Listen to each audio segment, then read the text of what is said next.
Baby, this is do or die. Feel it in my veins tonight. Emotional suicide. You know it's an eye for eye. I didn't wanna walk the plank.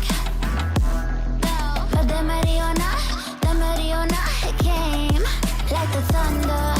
I was on my way to going under. Swimming in the pain, yeah, I was covered in a tidal wave, But I'm a fighter, trying to take me down, I'm going higher. Baby, you've been playing with some fire. You've been playing with fire.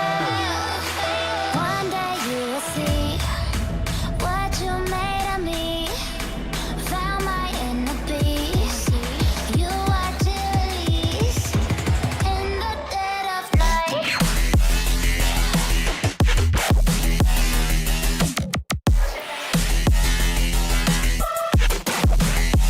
In the dead of night.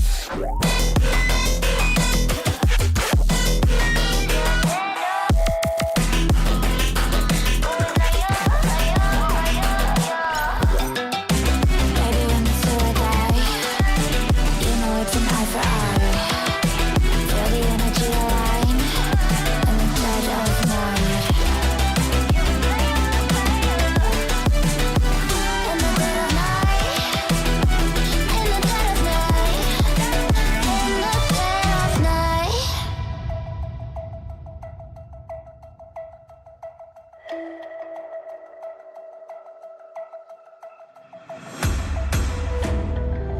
You can save your alibi. I already know you lied. Oh no, no, don't even try. Watch the flame in me ignite. You didn't wanna walk the plank. But the Mariona, it came. Baby, it was dark, it was hard to see. And that's when the spark lit inside of me. Oh, I was lost from reverie. Oh, one day you will see what you made of me, what's inside of me. Oh, one day you will see I found my inner peace. You watch it release in the dead of night.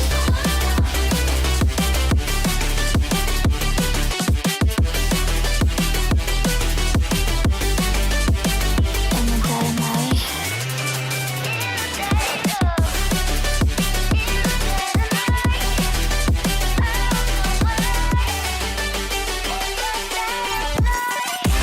Baby, when it's do or die, you know it's an eye for eye. Feel the energy align in the dead of night. In the dead of night. In the dead of night. In the dead of night. In the dead of night.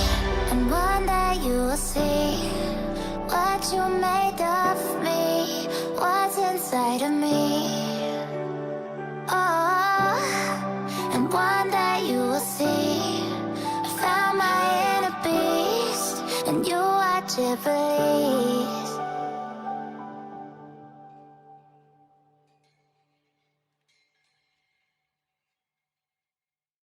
Feel my heart, it's beating. Oh, my body's breathing. It's just you and me. Feel my heart, it's beating. Oh, my body's breathing. It's just you and me.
Hi, I'm setting up the webcam stuff because it's all kinds of buggy every single time what the hell? Why is it losing sharpness all of a sudden?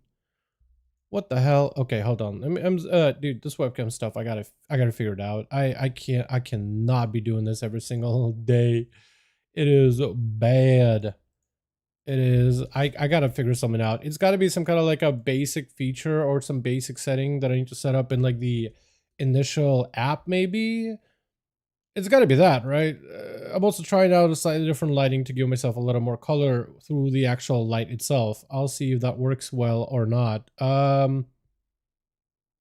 It's kind of working well. Am I gonna have to? Oh my god, dude! Hold on a second. Hold on a second. I'm gonna fix stuff in a moment. What in the world? You guys have no idea what I'm working with here, what I'm dealing with here. It is. Oy, oy, oy, oy, oy.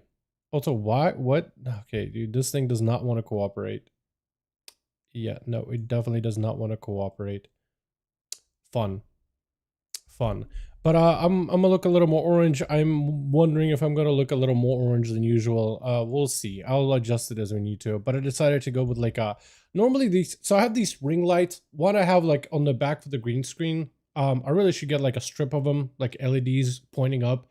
I think that would make things easier. And I have a ring light. I usually have it set into like the most pale white color scheme. Today I decided to go like a hint of orange because it could do like super nice orange, which is actually like nice, almost like lamp kind of a color, right? It's like a nice warm color. It's really good for nighttime things. But yeah, here it's a little more orange, just like slightly, just like a tinge more orange, just a slight. But I'm wondering how that's going to reflect with like the arenas and all these things, because I didn't realize like the it's hard to tell, but the Undercity arena for some reason reflects green right on my face. For some reason my webcam like captures that green reflection so well. For some reason it's hitting my beard. Maybe it's just the lighting and then the green from like the puddles and whatever. I don't know, dude. I was looking back at the footage. I was like, bro, like part of my face just disappears whenever I'm like near the green puddle. I'm actually thinking of making a new like scene just for duels where I just remove my webcam, right? Remove my face so you can see the games, all those things. You ain't gotta see my mug. I'm actually thinking of just like moving that out of the way, because like who the hell needs to see my face? You know what I mean? Like maybe you'll miss a reaction. Big whoop, you'll hear it. Maybe, I don't know, like maybe that could work, possibly. I really don't know. Let's see if we actually get some groups. Cracker did say last week he'll be down to play. I want to see if he's actually down this week. I also still gotta get my keys done, dude. Have you guys been doing your keys? I don't do them nearly as much as I used to. I know that I should be, but I definitely don't do them now that my character is pretty much like best in slot geared, more or less, give or take. I'll try to make myself look a little less orange here. I'm a pale pasty white dude, so make myself so orange is just like, I don't know, man. It's like that Trump, that Trump kind of look, you know what I mean? Okay. I think we're good. Now that I've done the yapping, now that we're actually here. Music is a little loud, ain't it? Just a little bit. I'll make it a little less loud. Alrighty, boys! Let's try to see if we can put some groups together. Насмешка, how's it going? Do you know if Krager's playing? Ты не знаешь, если Крагер сегодня?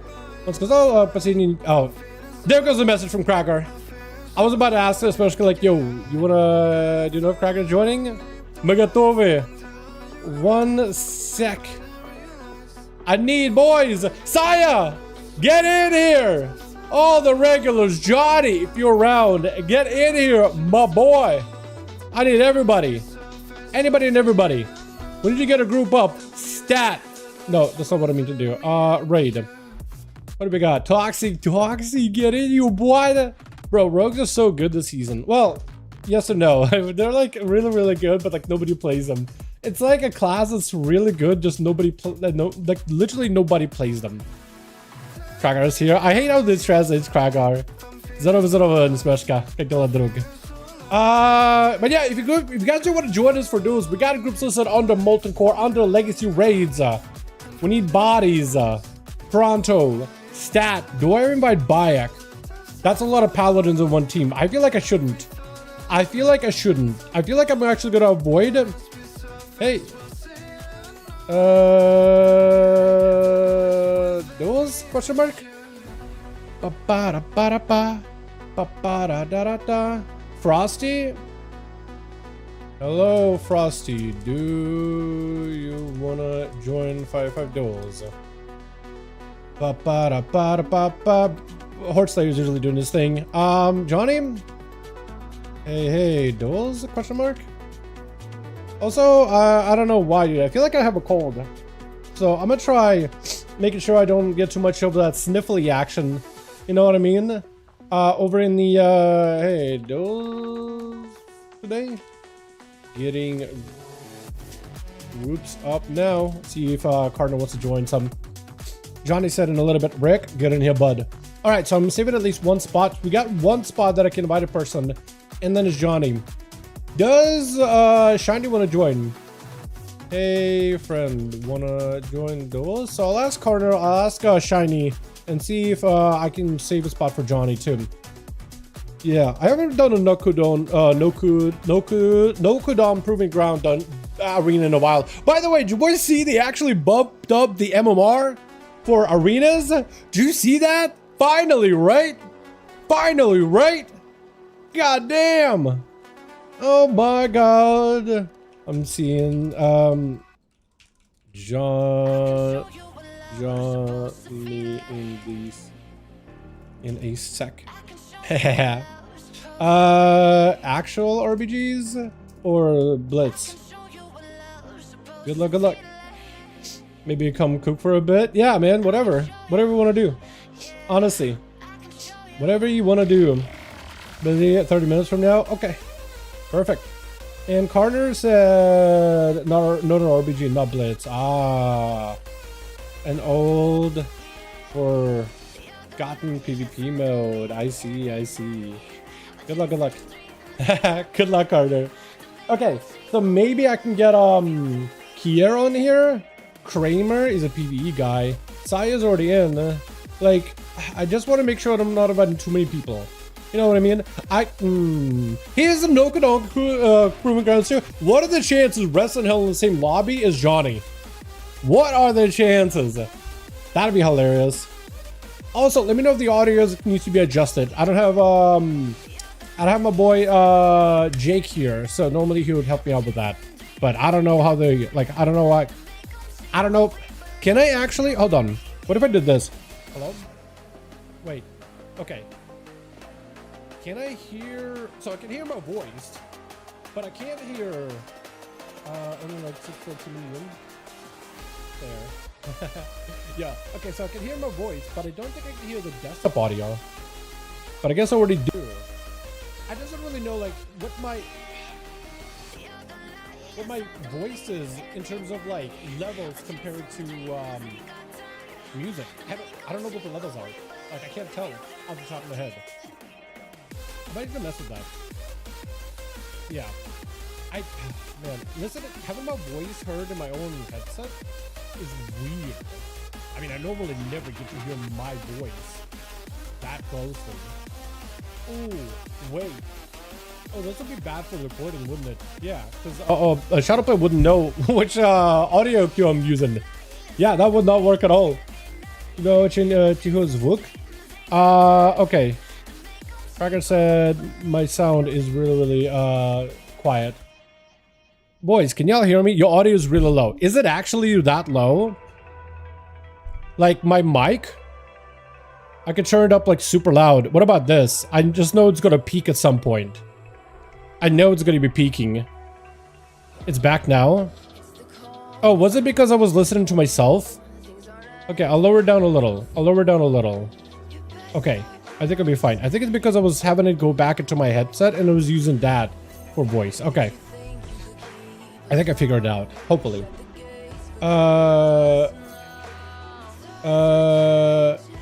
Thanks. Okay, so we ran in Johnny and I still need a +1. Oh, he's just queuing stuff. Okay, so who else do I invite? I just gotta get somebody. Proxy's in. He's already doing stuff. Shit, I should have been asking people. Hey, wanna join 5v5 Duels? Got a spot. Because I'm still waiting on Johnny. I definitely want to give Johnny a spot. But like, I just need one. I just need one more. And here, I don't know if he's going to be able to join Kramer. I don't even know who Kramer is, to be honest. I feel like I should know him, but I have no idea. Rumara, keep asking. Sure, I'll log Rogue. Okay, perfect. And a stud is going to be the play. And then we'll get Johnny, and then we'll be good to go.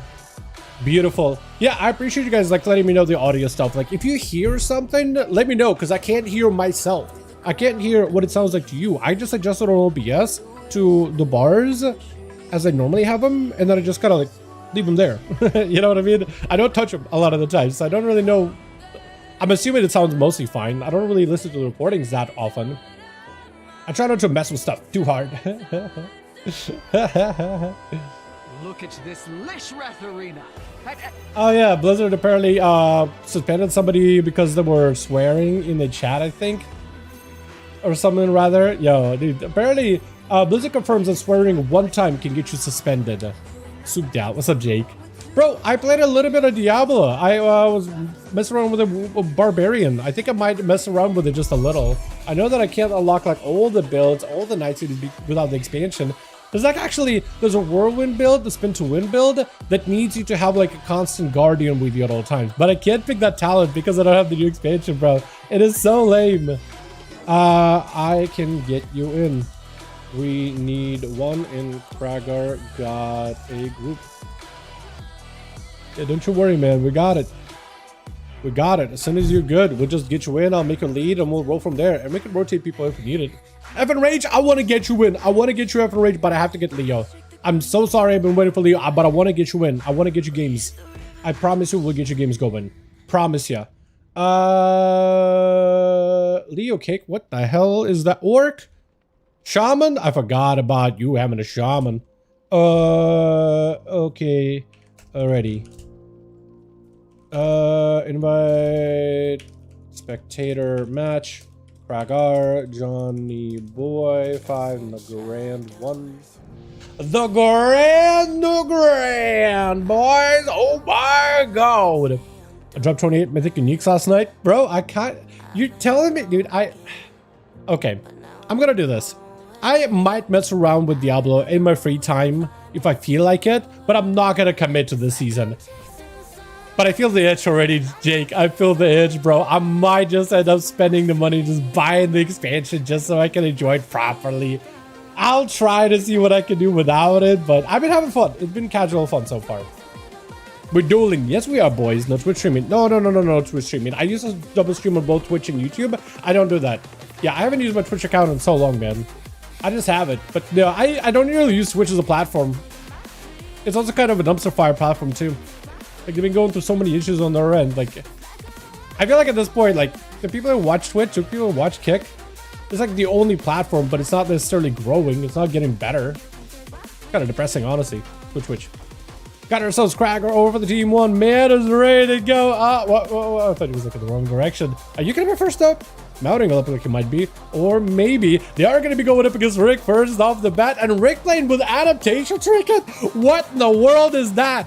What? Well, so who is this guy? Who is this party man right there? Who in the world is that man? Who invited that guy to the arena? What was that ogre doing? Dude, Rick just got all the pets in the world. He's had a Baba, sheep following him, a big old eyeball, and now some pirate dude? Like, what in the world? He's literally Demonology Warlock. He's literally the pet class. He's summoning all the pets. Fear immediately. Board right after. Lead by the warrior. Looking to lock down Rick. Rick with an immediate gateway. I don't know if that spear gets you. I don't think he actually got attached to the spear, but a lead by the warrior. Yet another port by the warlock. The warrior still has charges, but that's going to be immediate slow. Defensive stance just so he can catch up. Literally charging to an imp. Trying to go for a charge back to Rick. Trinkets out of the mortal coil. So now no more trinket by the warrior. Unfortunately, he did use a lot of his movement in order to get close to the Warlock, but immediately, as soon as he finally closes the gap, he gets in with a Fear, with a stun. All the pets are in. Kragar having to play it very, very defensively here. Fear on a bunch of those pets, literally fearing just to get those pets off his back. try to catch up to Rick. Yeah, unfortunately, he won't be able to get a good lockdown. It is going to be another port out. Cracker actually leaping out of it last second, taking a bit of damage to the health. Maybe looking for a defensive here. There goes the parry. Unfortunately, cannot catch up to Rick easily. Does go for a leap, but it's just not enough. Rick is staying away from him the entire time. Cracker gets hit with yet another fear. But unfortunately, Rick does not get any damage to follow up right after. Trying to go for a fear. Cancels it. Axe toss on Cracker is going to be very, very short by the looks of things. And Cracker is still okay. I am surprised that Cracker is okay, because so far Rick has been able to avoid him and really like just see him into oblivion.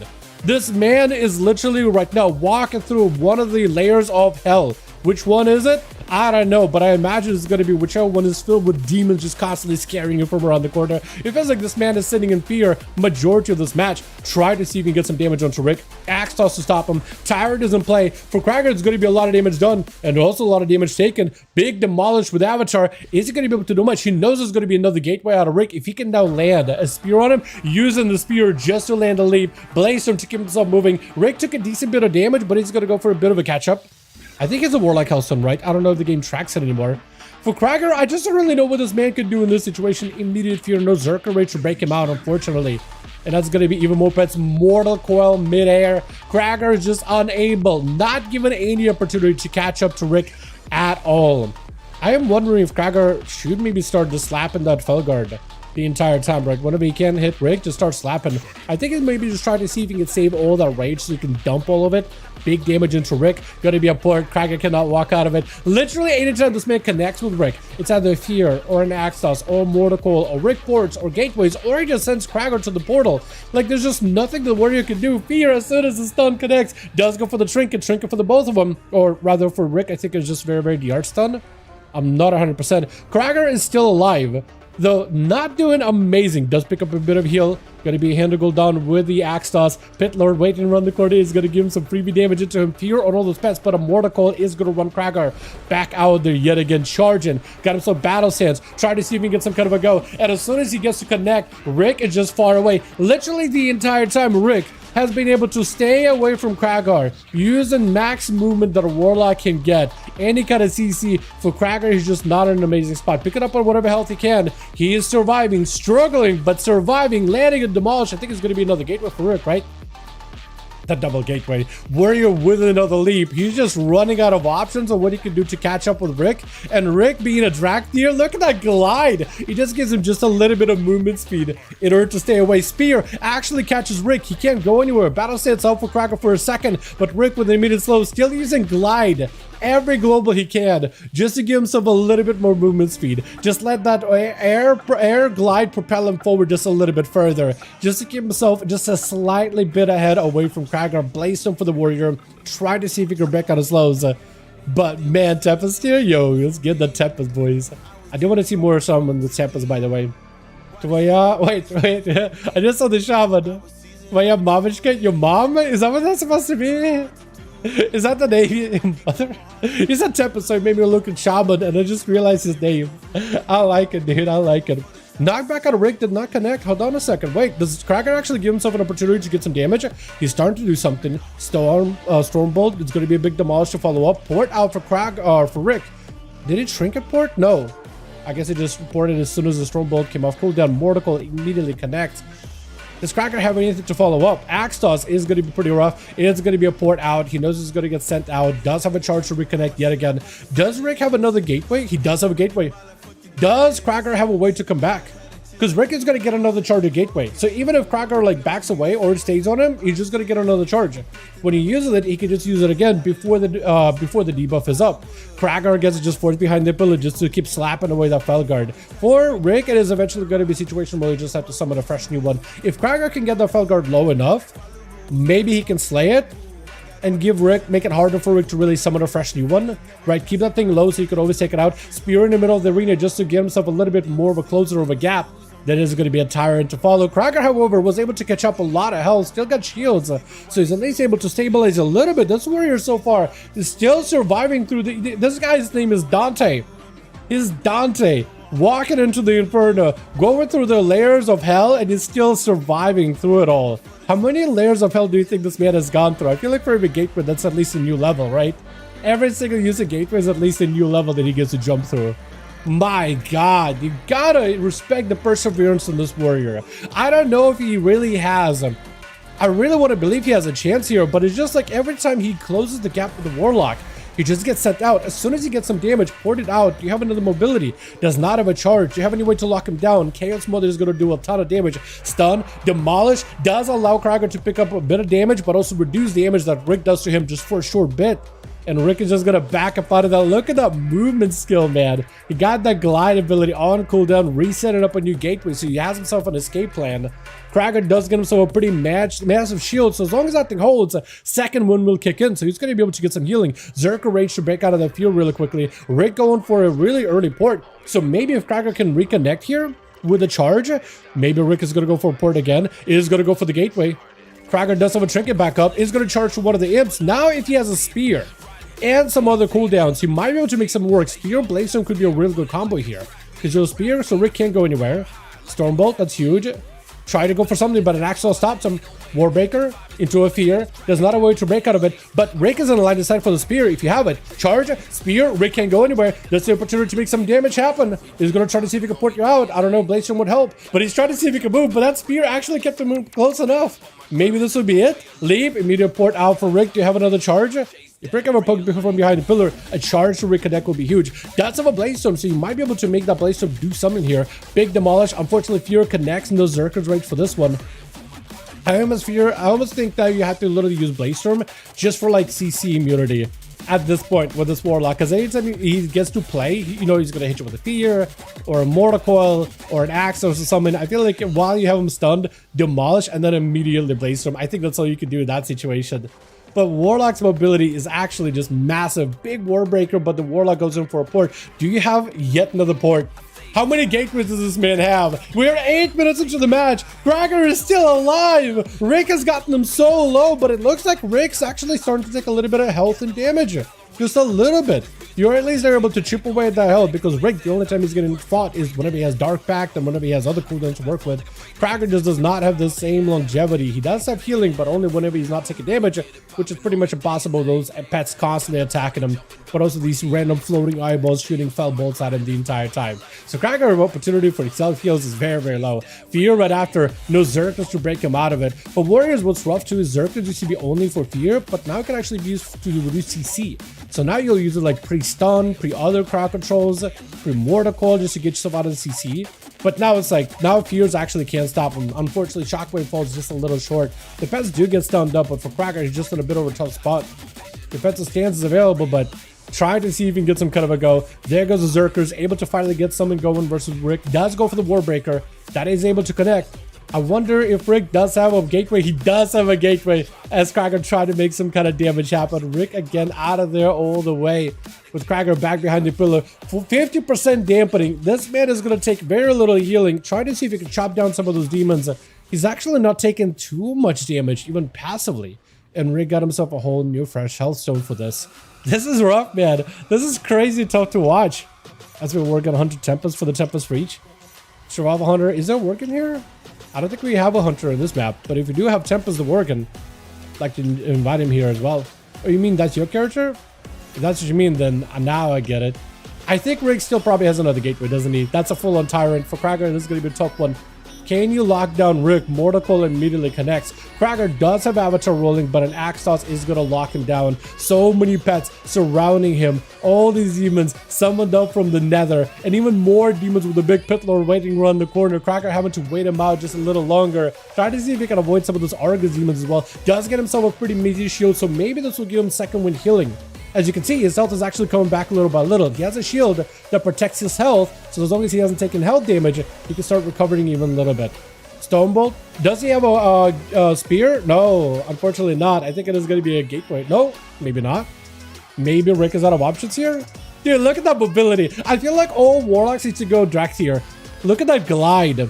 Look at how much movement speed he's got with that glide. I feel like all all casters that aren't mage, all non-mobile or classes that love mobility, like Warlock for instance, Priest for instance, I feel like all of them gotta go Drax here just for that glide. Look how much more movement he gets out of it. big gateway into a charge with the port. Actually, I don't think he's got a second gateway. Parry up for Krager right now. Maybe hold on. This could be his opportunity to finally make a break for Rick. Try to see if he can walk out of the portal. Rick try to get even more cast off in there. There goes the bit on the port. Leap right after. Stormbolt to lock him down. Does Krager have follow-up damage? Big demolish with a fear. No Zerkas to break out of it. He does have Rallying Cry. He does have Fear. Could fear a bunch of the demons too. This could be huge for him. May need Rallying Cry here. Does get him some defensive, but unfortunately Krager does go down. Oh, that is such a rough duel. The two fought each other man to man the entire time. And that was the toughest matchup for the Warrior, I think. Definitely a very, very tough one for Rick. I don't know if it was that tough for him. I mean, it was definitely a long one. You gotta give the Warrior some credit for lasting as long as he did, right? You gotta, but I'm thinking maybe the Subbroke now that Krager has been able to really chip away, really loosen up the lid of Rick. This is where Impulsive? I don't know how to say his name, but Impulsive is probably going to be able to pop the cork on him. Most likely, man. Most likely. Tempest on Greymane. Oh, we're playing NA today, Storm. Unfortunately. Oh, EU. We're playing EU. Tomorrow is NA, so come back tomorrow. Yeah, it looks like Impulsive was able to get more than enough damage onto Rick. Kidney shot immediately onto Toxie. It looked like Toxie was going to give Impulsive a bit of a chance here for an honor duel. Cheap shot. Do you just take him out? Sub-broke damage. She dead. Does proc. Toxie's out just to go for full dots with a stun. Yeah, I think Toxie knew, like, I'm winning this one. Unfortunately, she dead the proc, so you'll need a bit of a reset. But yeah, Aladashuk. Yo, what are these guys' names? Yeah, hold on, Aladashuk. That's a great. It's like a pastry thing. It's like think of like pancakes, but they're really, really small. They're like flapjacks, sorta. But I think you could also make them really flat, kind of like a crepe, and fold them, and you could put fillings inside. Aladashuk, dude. I love it. It's great. You see that stuff in the childhood. Cloak and Shadows for Toxie. Try to see if he can counter a Hodge out on the Pally with advantage to follow. Still sees him. He picks up the eyes and is going to cleave him down. That is the unfortunate part of playing with cheat death. Once that's gone, you don't really have too many defenses outside of like evasion and cloak. But if those are gone, you can't just faint and live. That's rough. Who's up next? It's going to be Leah as enhancement. I like his Mog. I like the green with the fist weapons. It looks like Sabadell trying to go, maybe? I like his mount as well. That's a fantastic looking thing. And then we got Sai over here as well. Which one is it going to be next, man? We are high into dampening, boys. One of you guys got to go. One of you is going to have to merge the Paladin. I actually think the Sub-Rogue or even... I mean, the Red Pally versus Red Pally is a good matchup, right? But I actually think Leo's enhancement, if this wasn't high dampening, his class would actually be able to test this up pretty well. A Flapjack in the UK is an OD breakfast bar, kind of like the American Flapjack tells me. Okay, so pancake then, right? Because here, like, people sometimes call flapjacks pancakes, but yeah, it's more like a thinner pancake, a la Dushkim. They're good. They're good. They're basically bread, but like you get what I mean. It's like pancake mix essentially, right? You can make one pretty much with pancake mix. I'm sure they use slightly different ingredients, but they're really good. They're really good. Stun, disarm as a Aladashuk tried to see if he gets us some damage. Wall was still active, but it's gonna be Sabadell continue to pump with a bubble out by Aladashuk. And Sabadell do vanish. He's just trying to see if he can step it. He's got double step. He got himself a bit of a shielding. Had to vanish at the end. Aladashuk is just completely spent. I feel like Sabadell gets back in there with a stun. Ooh, Sap instead. I think he's just trying to make sure he's got himself a clean go. The problem was Aladashuk is going to have an out.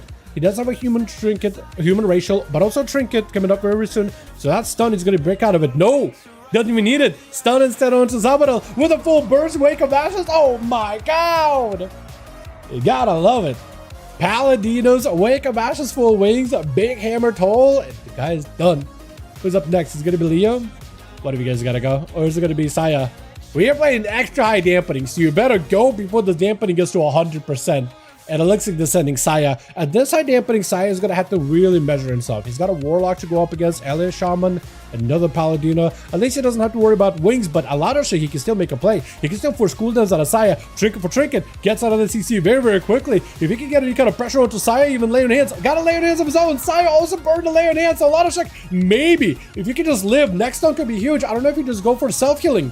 But looks like he's at least a little bit ahead of health in Saya. Does Saya go for self-healing? Does Saya have to bubble? That is a beautiful blind. If you light a stun onto Saya, blind by Saya, I think Aladashuk should get a Hodge first, right? Saya is going to be forced to use a cooldown.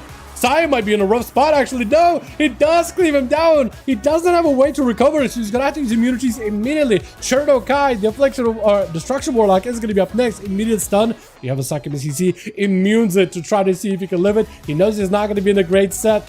He's not gonna be in a great bit of health here. He knows it's gonna be a bit of a tight one. Having to use a bubble immediately, letting that chaos ball fly.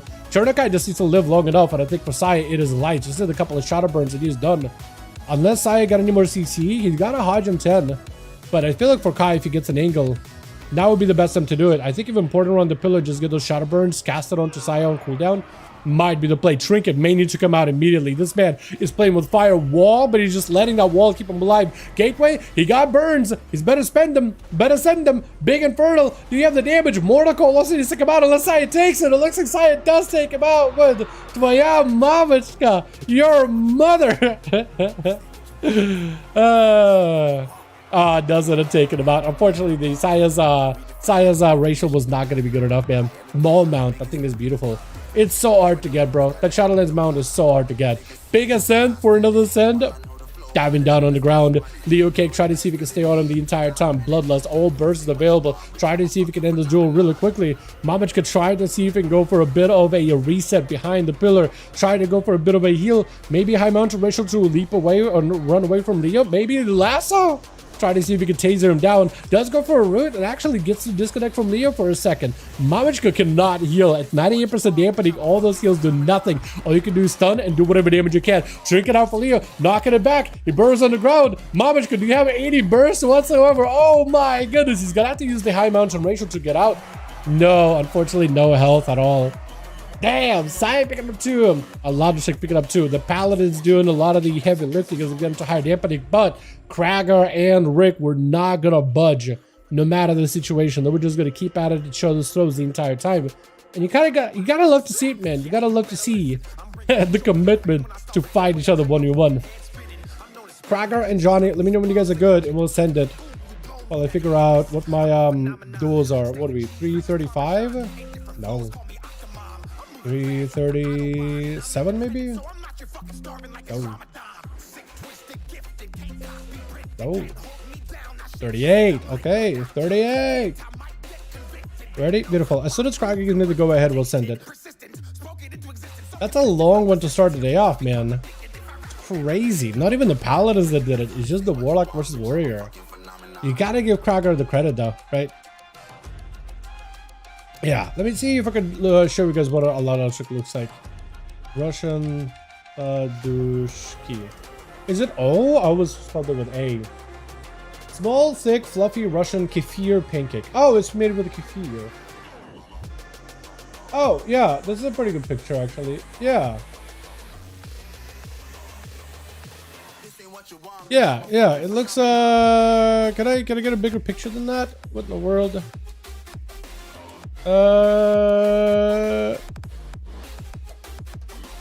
Yeah, Wikipedia. That works, right? A Wikipedia link. Yeah, so that's what more or less they look like. They don't have to look that pristine, but that's more or less what they look like.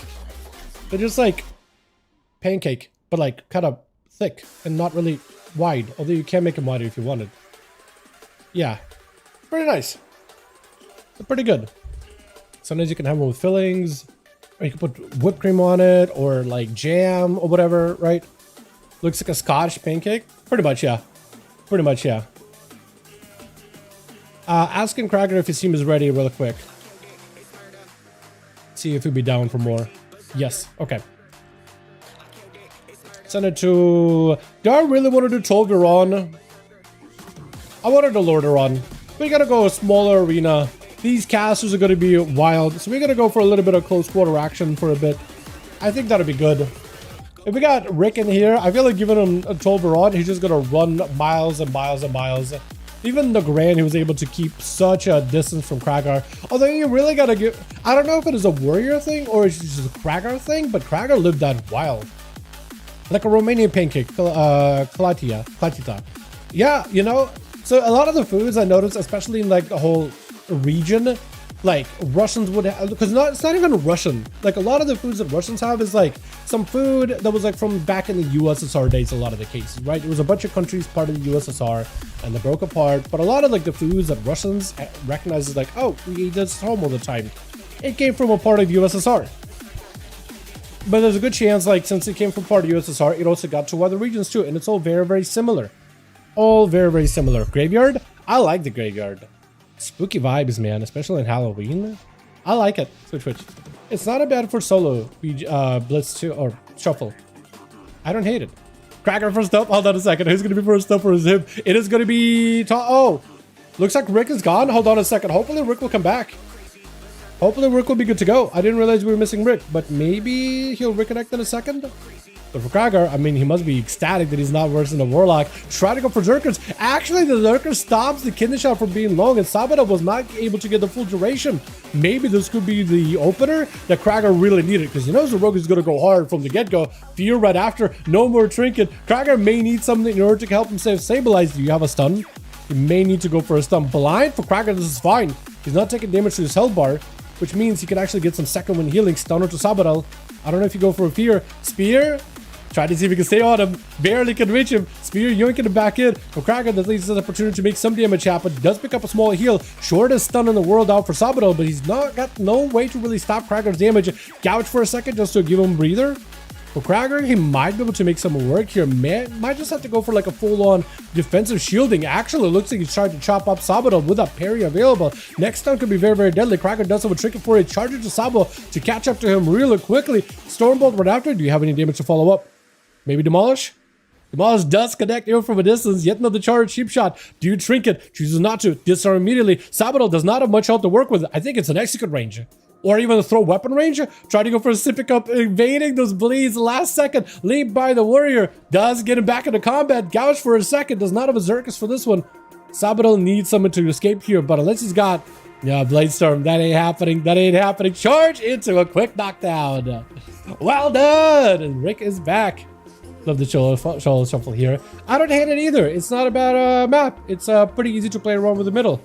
I'll actually open it up with a blind. I think just to make sure the Krager does not get a proper opener, does go for the stun. Got to be a full burst. Immediate damage out by the Assassination Rogue. Trinket Fear by Krager. He's going to go for a shield, letting those bleeds and the poison get soaked into the shield. Try to see if he can save off some of the damage. Actually just letting the poisons and bleeds do work here. Krager picking up whatever health he can. Does remove all those bleed. No, he may need to. I think he may need the Dark Iron Ratio to remove all those dots. That is still a lot of damage. Krager with a spear, just trying to see if he can walk away from Toxie. Toxie just keeps throwing poisons at him. Krager recovering even a smidge of health as he gets low. Trying to go for a charge. Cheap shot. You have a stunt to follow up. He may not. He got himself a little bit of shielding, a little bit of health, maybe enough damage. Battle Sense is ready, so he's doing full damage.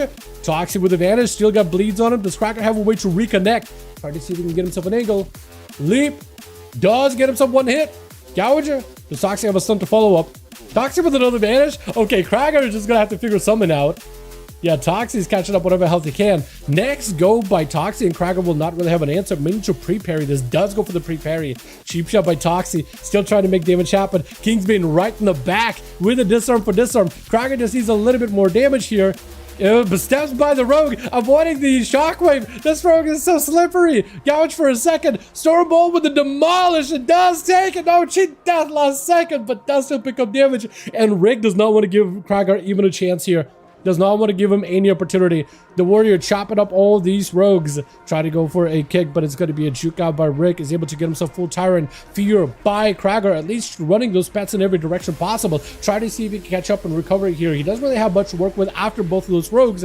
Maybe Warlock Hellstone last second. Picking up whatever he can. He used Warlock Hellstone, but it felt like it did nothing for him, unfortunately. That is rough. Aladashuk up next. Got himself a bit of the blessing of Sanctum for Rick. He's in a good spot here to get himself a port. Reflect to make sure that the Paladin cannot go for a Hodge. There goes the Hodge. Trinket immediately does get himself in an angle to maybe go for a... I was thinking he was going to set up a gateway that way. Rick is just dead. Hold on a second. Rick is just dead. He's got himself a massive wall, huge shield. Blind, so he can't even make a Warlock Hellstone. What in the world? He goes in for a Mortal Coil. What is happening? Finally got himself Warlock Hellstone, so maybe able to stabilize. Bro, what was Aladashuk doing to this man? What in the world? I guess all it takes is a Paladin to drop down a Warlock, huh? Just putting him in that dawn light, dude. Putting the spotlight on the boy. Holy! And Rick is in a spot where he could maybe go for a port. Try to see if he can get away from a lot of check. Creating as much distance as possible. Got himself a full tyrant, so maybe he can make some damage happen into a reflect in case there's going to be a Hodge out of the Paladino, but the Pally knows not to pop a Hodge against the reflect. Got him some movement. If he can close the gap fast enough, maybe go for a Hodge. Rick is taking a lot of damage. Knock back on the Paladino. He does have a Hodge in case he needs to. He's free to use the Hodge right now if he wants to. Let's take a Saint to that. Mortal does not last long at all. Does have a kick if necessary. Rick is under a ton of pressure. The Paladin still got outs. It's going to be a port onto the Paladino. He still got damage onto Rick, but looks like he's trying to see if he can stabilize himself as well too. Looks like part of those Dawn Knights is used to heal himself as well. Rick tried to catch up whatever health he can. We are at the 5-minute mark. 24% dampener. It's going to be a quick port down setup by Rick. Try to see if he can live this. He's just trying to go for as much distance as he can. Reflect so he knows he's not going to get Hodged. Immediate fear with an Infernal Bolt. Try to see if he can burst down a lot of Shuck. Is he going to be able to do that though? A lot of Shuck has just got himself heals. He's perfectly fine. This man, this pastry paladin is doing A-okay. Is doing A-okay. Although Rick setting up another gateway is going to go that long distance between the cart and the graveyard. Try to see if he can cover as much of a distance as he can. Let's see if Reflect. Mortal is going to connect. Does not reflect for a second. Next stun by a lot of Shuck is going to be huge. I'm surprised he hasn't really gotten a Hodge into Rick, unless he's just expecting the Reflect. Does go for the Hodge. Immediate trinket. Rick is trying to see if he can get out. That's going to be huge defensive out for a lot of Shuck. Letting the Dawn Light as well as Eternal Flame stabilize him with a Shield of Vengeance, keeping him covered. It's going to go for a trinket to break out of that CC. Rick is left with not a lot to work with. Next Dawn Light setup is going to be, I think, the end of him. I think Rick realized that maybe what he could do is go for a Reflect to get a Reflect Hodge back onto Aladashik. He got himself Blessing of Saint. Rick is actually not doing that good. Yeah, Aladashik knows he lives that Warlock. He can fight him tooth and nail. There's not a lot that can really stop him. Leo is going to go for a full stun. Bloodlust, Ascend, root down onto Aladashik, blind by the Paladino. Try to see if he can reduce the value of Leo damage, Leo's burst. Or does he see him for just a little bit here? That is a big ascent, sending the man to heaven. As long as he can stay on top of him, he'll be okay. Try to see if he can get a short charge. With the last word after, a lot of like, do you have to... I was thinking, do you have to bubble? Leo's kind of low in health too. May have to go for wall here and self-heal. He needs as much recovery as possible. I don't even know if he can do much healing. He needs to spam Maelstrom in order to get a heal. But I don't know if he's been doing that all that actively. Yeah, as long as you send that lightning bolt, then heal. That's what's going to give you the most amount of health. But that's stun, Dawn Light, putting him under pressure. The burst combo with the Paladin with the hammers, and does end up taking him out. With Saya going to be last one left over the team too. We'll need to get him some kind of a go here if possible. Throwing in the hammers versus a lot of check. This Paladino is hoping to go for 3 man. Can he do it? So far the Dawn Light build, he's playing it super defensively. And I think it's working out for him really well. Saya, though, counters his cooldowns really well. And a lot of Shuck, that's his immunity. That's his Blessing of Saint. So maybe he has a Lay on Hands. But if he does have Lay on Hands, he won't have access to it for 30 seconds. So might be in a bit of a tight spot. Saya actually counters the Hodge really well with the Blessing of Saint. Reduces it greatly. There goes his immunity. And a lot of Shuck just going for a defensive play. It looks like at 40% dampening. That healing, his health bar is still pretty high. It's actually still doing pretty good. It's actually just recovering. I was gonna say full, but not quite full, but it's on the way there. Hodge, is that gonna be enough for Saya? The burst, he does get the combo. He does get the combo. Up next, however, it is gonna be Impulsive. I'm gonna mess up your name. How do you say that? Impulsive. I almost want to call him Imposium, but I no, that's not his name. You know what I mean? But Impulsive is going to be up next. We're just going to go Impulsive. I don't know how you say it. Maybe there's like a translation. I don't know, dude. Cheap shot. The Rogue is in a good spot. No bubble out of Saya. I don't know if he's got Lay on Hands either. So for the Rogue, I think it's just his match. It's his game to win or lose. Cloak Shot is up. Try to see if he can stop the Hodge. Saya does hold back the Hodge though. Has a Hodge for the Rogue. Lay on Hands last second. And for Impulsive, immediately dives an advantage, but the dot is still on him. Blind looking for a bit of a reset. Sipping Cup is going to be very helpful. Warlock House is also helpful as well. Gouge for just a moment. Do you have a stunt to follow up? Kidney. Dance is available. Blades not up, but I don't think it matters. As long as he gets himself a big coup de grace proc, it might be huge. Saya does get cleaved. Yeah, as soon as you have a Paladin there, if the Rogue goes in with not too many cooldowns up, you're going to take it. I like how Cracker had more healing than damage. For a Paladin, that's not impossible. But for Cracker, it is crazy. I'm actually surprised Krager has not really been playing with surprised Krager has not been playing Fury. Because we've seen Fury do kind of well over on the NA recently. So I wonder. Alrighty, let's get us another one going. Johnny and Krager, let me know when you guys are ready. These are fun.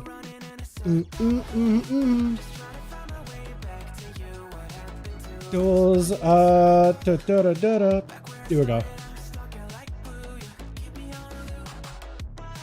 Sec. Krager needs a second. These are fun. Rogue burst, that probably good. Yeah, Rogues do really good lockdown, really good damage, especially when you get that coup de grace proc. Subtlety can do great burst. Not good sustained, but definitely great burst. Definitely great burst. Although it feels like their damage, like raw damage, sustained damage, is kind of low sometimes, doesn't it? I've been queuing solos recently ever since they fixed the MMR, and you can actually get like decent queues now. And I've been running into a lot of sub rogues, and it's like I'm outlaw, and a lot of the times I feel like, you know what I noticed when rogues are in the same team? Like, there are some rogues who will like win or lose, they're still chill. And there's other rogues that are like, if they lose, they always blame the other guy. I've ran into shuffle lobbies where it's like me and a rogue are on the same team for the first two matches, and we win one, and then we lose one, and he starts blaming me the entire time. And then the next match we win, and then literally every match that rogue loses, every other match that rogue loses, and it's like, I don't understand shuffle players, man. I don't understand shuffle players. There's so many of them that are like, blame literally everybody else, and they yap a lot, but they're the problem. They're the problem. It's crazy. Like when the guy initially blamed me, I thought like, okay, I'm just gonna focus you every time I'm against you. Yep, I'm just gonna focus you, and that's all I did. I'm just sitting him the entire time, and he's melting. Dude is panicking, can't get CC up because he's trying to have a go kidney, trying to have a go disarm, trying to have a go gouge, freeze, Evoker flies away. And he's like, well, I guess I'll hit you, and I'm like, okay, pre-feint. You got dance, gouge. I know you want to cheap shot somebody. Pre-feint, cheap shot. Okay, I'm not taking any damage. Like every single time, bro. It is crazy. It is crazy. Cracker's ready. Beautiful. Then he goes into a hook. Johnny, if you want to switch up the teams and shuffle people around, let me know. Let me know. Like if you got any homies you want to invite, and if you want to shuffle the teams, you're more than welcome to. You can shuffle them if you feel like. Play Survival Hunter like a rogue. I mean, you basically play the same, right? Keep the stun close at a distance. But the thing is about rogue and hunter, I feel like hunter, you don't want to get hit ever. You want to always go range damage or only close up when you like actually get damage. But rogues are usually will like stay on you and they'll just feint and live through stuff. Sip your cup. I'm down if a spot comes up. Yeah, more than welcome to Ryan. More than welcome to. Don't have anyone right now. Johnny, Ryan said he'd be down. Ryan said he'd be down, but also we got Curdy. Curdy said he'd be down too. But I do wonder if Krager will switch up to Fury, because we've seen Fury do quite a lot of survivability recently. So maybe, you know, maybe. Yeah, my man. What's up, Nikolai? Yeah. But yeah, rogues are really good at burst. I guess Paladin really comes down to whether they have cooldowns or not. When they do, it's like, how well do you vanish? How well do you trade? But with Sai having no cooldowns, that rogue did well. Really good in general. Which. Alrighty. We got Krager over for the team one, but it looks like not first up. It looks like Tvoya Mamichka, which I'm just gonna call Mamichka. Gonna be up first versus Rick. Caster versus Caster. Immediate route. That's gonna be lead by the Shaman. Just try to see if he can have himself a proper go insta. Immediate ascendance with an axe toss. That's just gonna be Rick trying to play defensive. Unfortunately, that is gonna be a trinket out from Mamichka. The man is just trying to see if he can go full burst. Did your soul get clicked out of your body? I think it may have. Hard to tell. I wish I could also see what PvP trinket or PvP talents everybody's running. I think that'd be really cool if Blizzard were to add it, right? Maybe like above the characters like class icon, or like below them, right? Below where the trinkets and the racials are. Right below that, like 3 icons where the PvP talents are. I think it'd be really cool to see. Just so you can kind of know what the loadout is, more or less, you know? Rick trying to see if he can just pelt up with some shadow bolts, building up some soul shards. This is going to give him a lot of resources, and he has a great angle too. He's going to be able to do decent damage onto Mamichka. Mortal Coil to keep him away from any kind of pillage, just so you can keep funding more hand-to-go dons, more imps around the corner. Mamichka is still under quite a decent bit of pressure. Sustained pressure is going to be able to go for a decent bit of healing. He got burst potential here. I just don't really know if he's going to be able to really follow up here. Is going to be a quick fear out onto the Shaman, with Rick still continuing to pelt him little by little. Rick's got sustained damage, like really sustained. The amount of burst he has seems to be very, very low. He has to keep casting a lot of skills, get a lot of pets in there. Once he gets some of those big demons from the Argus though, they're doing damage. They're doing numbers. Lasso onto Rick. Got some of a dark pack. Mamich can still take a decent bit of damage from around the pillar, and so do some of those bigger demons around. What I really think Rick needs ideally is to send out a bunch of demons once he's somewhat tired. The more demons you can get, the merrier, because they're going to do a ton of output. Together with the Chaos Mother and the Agathis, I think it is, one of the TBC demons from like the raid, she does a lot of damage. They do a lot of damage. Then you got a Mind Seer guy, who's also really, really good too. Pit Lord out for Rick. Unfortunately, the Pit Lord is going to attack with what looks like totems instead of Mamichka, unfortunately. Does himself the totem to put Rick out in the open. Looking to get some damage in. Got himself a bunch of instacasts so he can push himself out in the open. Fear out for Rick. Does go for a juke too. And for Mamichka, at least he was able to get some damage that actually pierces through into the hell bar of Rick. The more of that he can get, the merrier. He may need to go behind the pillar, just heal himself while the Guardians are with him, but it's going to be an access to stop some of that healing. The Guardian does end up turning around and does at least a little bit of healing for Mamichka, helping him stabilize even a little bit. Root Totem for a moment. Lasso, but a Mortal Coil is going to connect. That is a full ascent out for Mamichka. Unfortunately, unless he got a bunch of lava bursts, he's not really going to be able to do too much here. It's going to be tough. Healing surges are at least available as the Shaman pushes in, trying to make some damage happen. Huge gateway out for Rick, trying to see if he can back up out of there. Mamichka does have some instacasts he can follow up with, but that's a lot of demons that he's having to deal with. That's a lot of pets. Access to stop his healing. Does have to go dance together with the Ruination from around the corner onto the totem instead of on the Mamichka, so that's interesting. Actually, very, very interesting. Does go for a couple of those zaps, leap in to follow. Rick, do you have a follow-up? Fear immediately, so the Shaman closes the gap. Does go for the trinket. The Shaman so far has been able to really survive through this onslaught of demons. He is taking hits, like big hits too, taking full bursts off for Rick, but he's able to survive without really standing still and doing too much healing. He's just extra sturdy. Can live for quite a while, huh? Totems are down. I don't know if he had a stun totem or not. Lasso is going to be trinket out for Rick. Maybe some kind of a follow-up. He does have the Ancestor join in, so the more instant cast damage you can do while Ancestors are active, that is going to help you. Knock back onto Rick just to stop that cast for a second. Totem just to put all those pets in place. Rick is going to have to handle down the totem as much as humanly possible. Surges are available for the Shaman. Does get himself a couple of cleaves. That's a lot of demons chasing him from around the pillar. That's not going to feel good. And the Pit Lord also attacking some of those totems as well. Does actually get Rick. He does get it to dispel that flame shock off of him. So he does have a way to at least remove some of those dots by the Shaman. So he can limit some of that damage and limit how many procs Mamichka is able to put out. Fear, locking him down back to back. More pets in play. Where's that Overlord going? There he is. There he is. I was going to say for a second.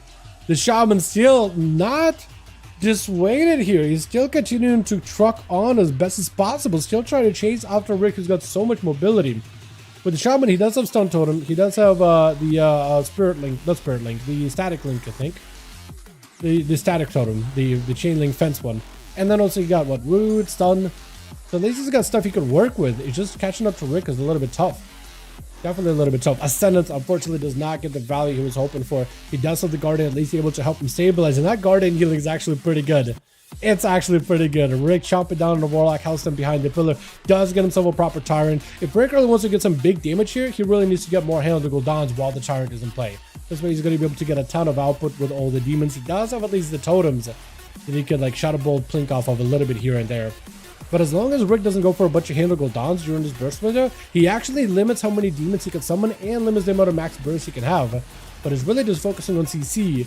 With Mamichka taking huge damage from that Pit Lord, he's got even more demons around the corner. Double the Argus summons actually, so he's got some decent backup. A decent bit of overall pressure from behind the pillar. And an Overlord swinging around there as well. That is going to be tough. So many imps all over the place. Not like they do a lot of damage by themselves, but altogether that is nice ship damage. Unfortunately, the totem does not connect with Rick. This is not going to be able to pull him out from behind the pillar. I hate how that totem is not really, what's the word? Consistent enough. It really isn't. Rick locking down Mamichka all over again. Yet another Chaos Mother. Got himself a little bit of damage. Got himself a bit of burst. I don't know if that'll be enough to put the Shaman over the edge, but Rick does have another Tyrant, so if he can get himself like a big Tyrant and a bunch of handle cooldowns during the Tyrant window, he might be able to make some work. Huge cleaves out by the Shaman, actually doing decent damage for Rick, who does jump down on a Warlock Hellstone. Ruination and handle cooldowns are going to summon up additional reinforcements, and there goes a Mind Seer Demon that's going to keep doing damage from behind the pillar, which is massive. Big recovery for the Shaman though, who's still in this fight at 31% dampening.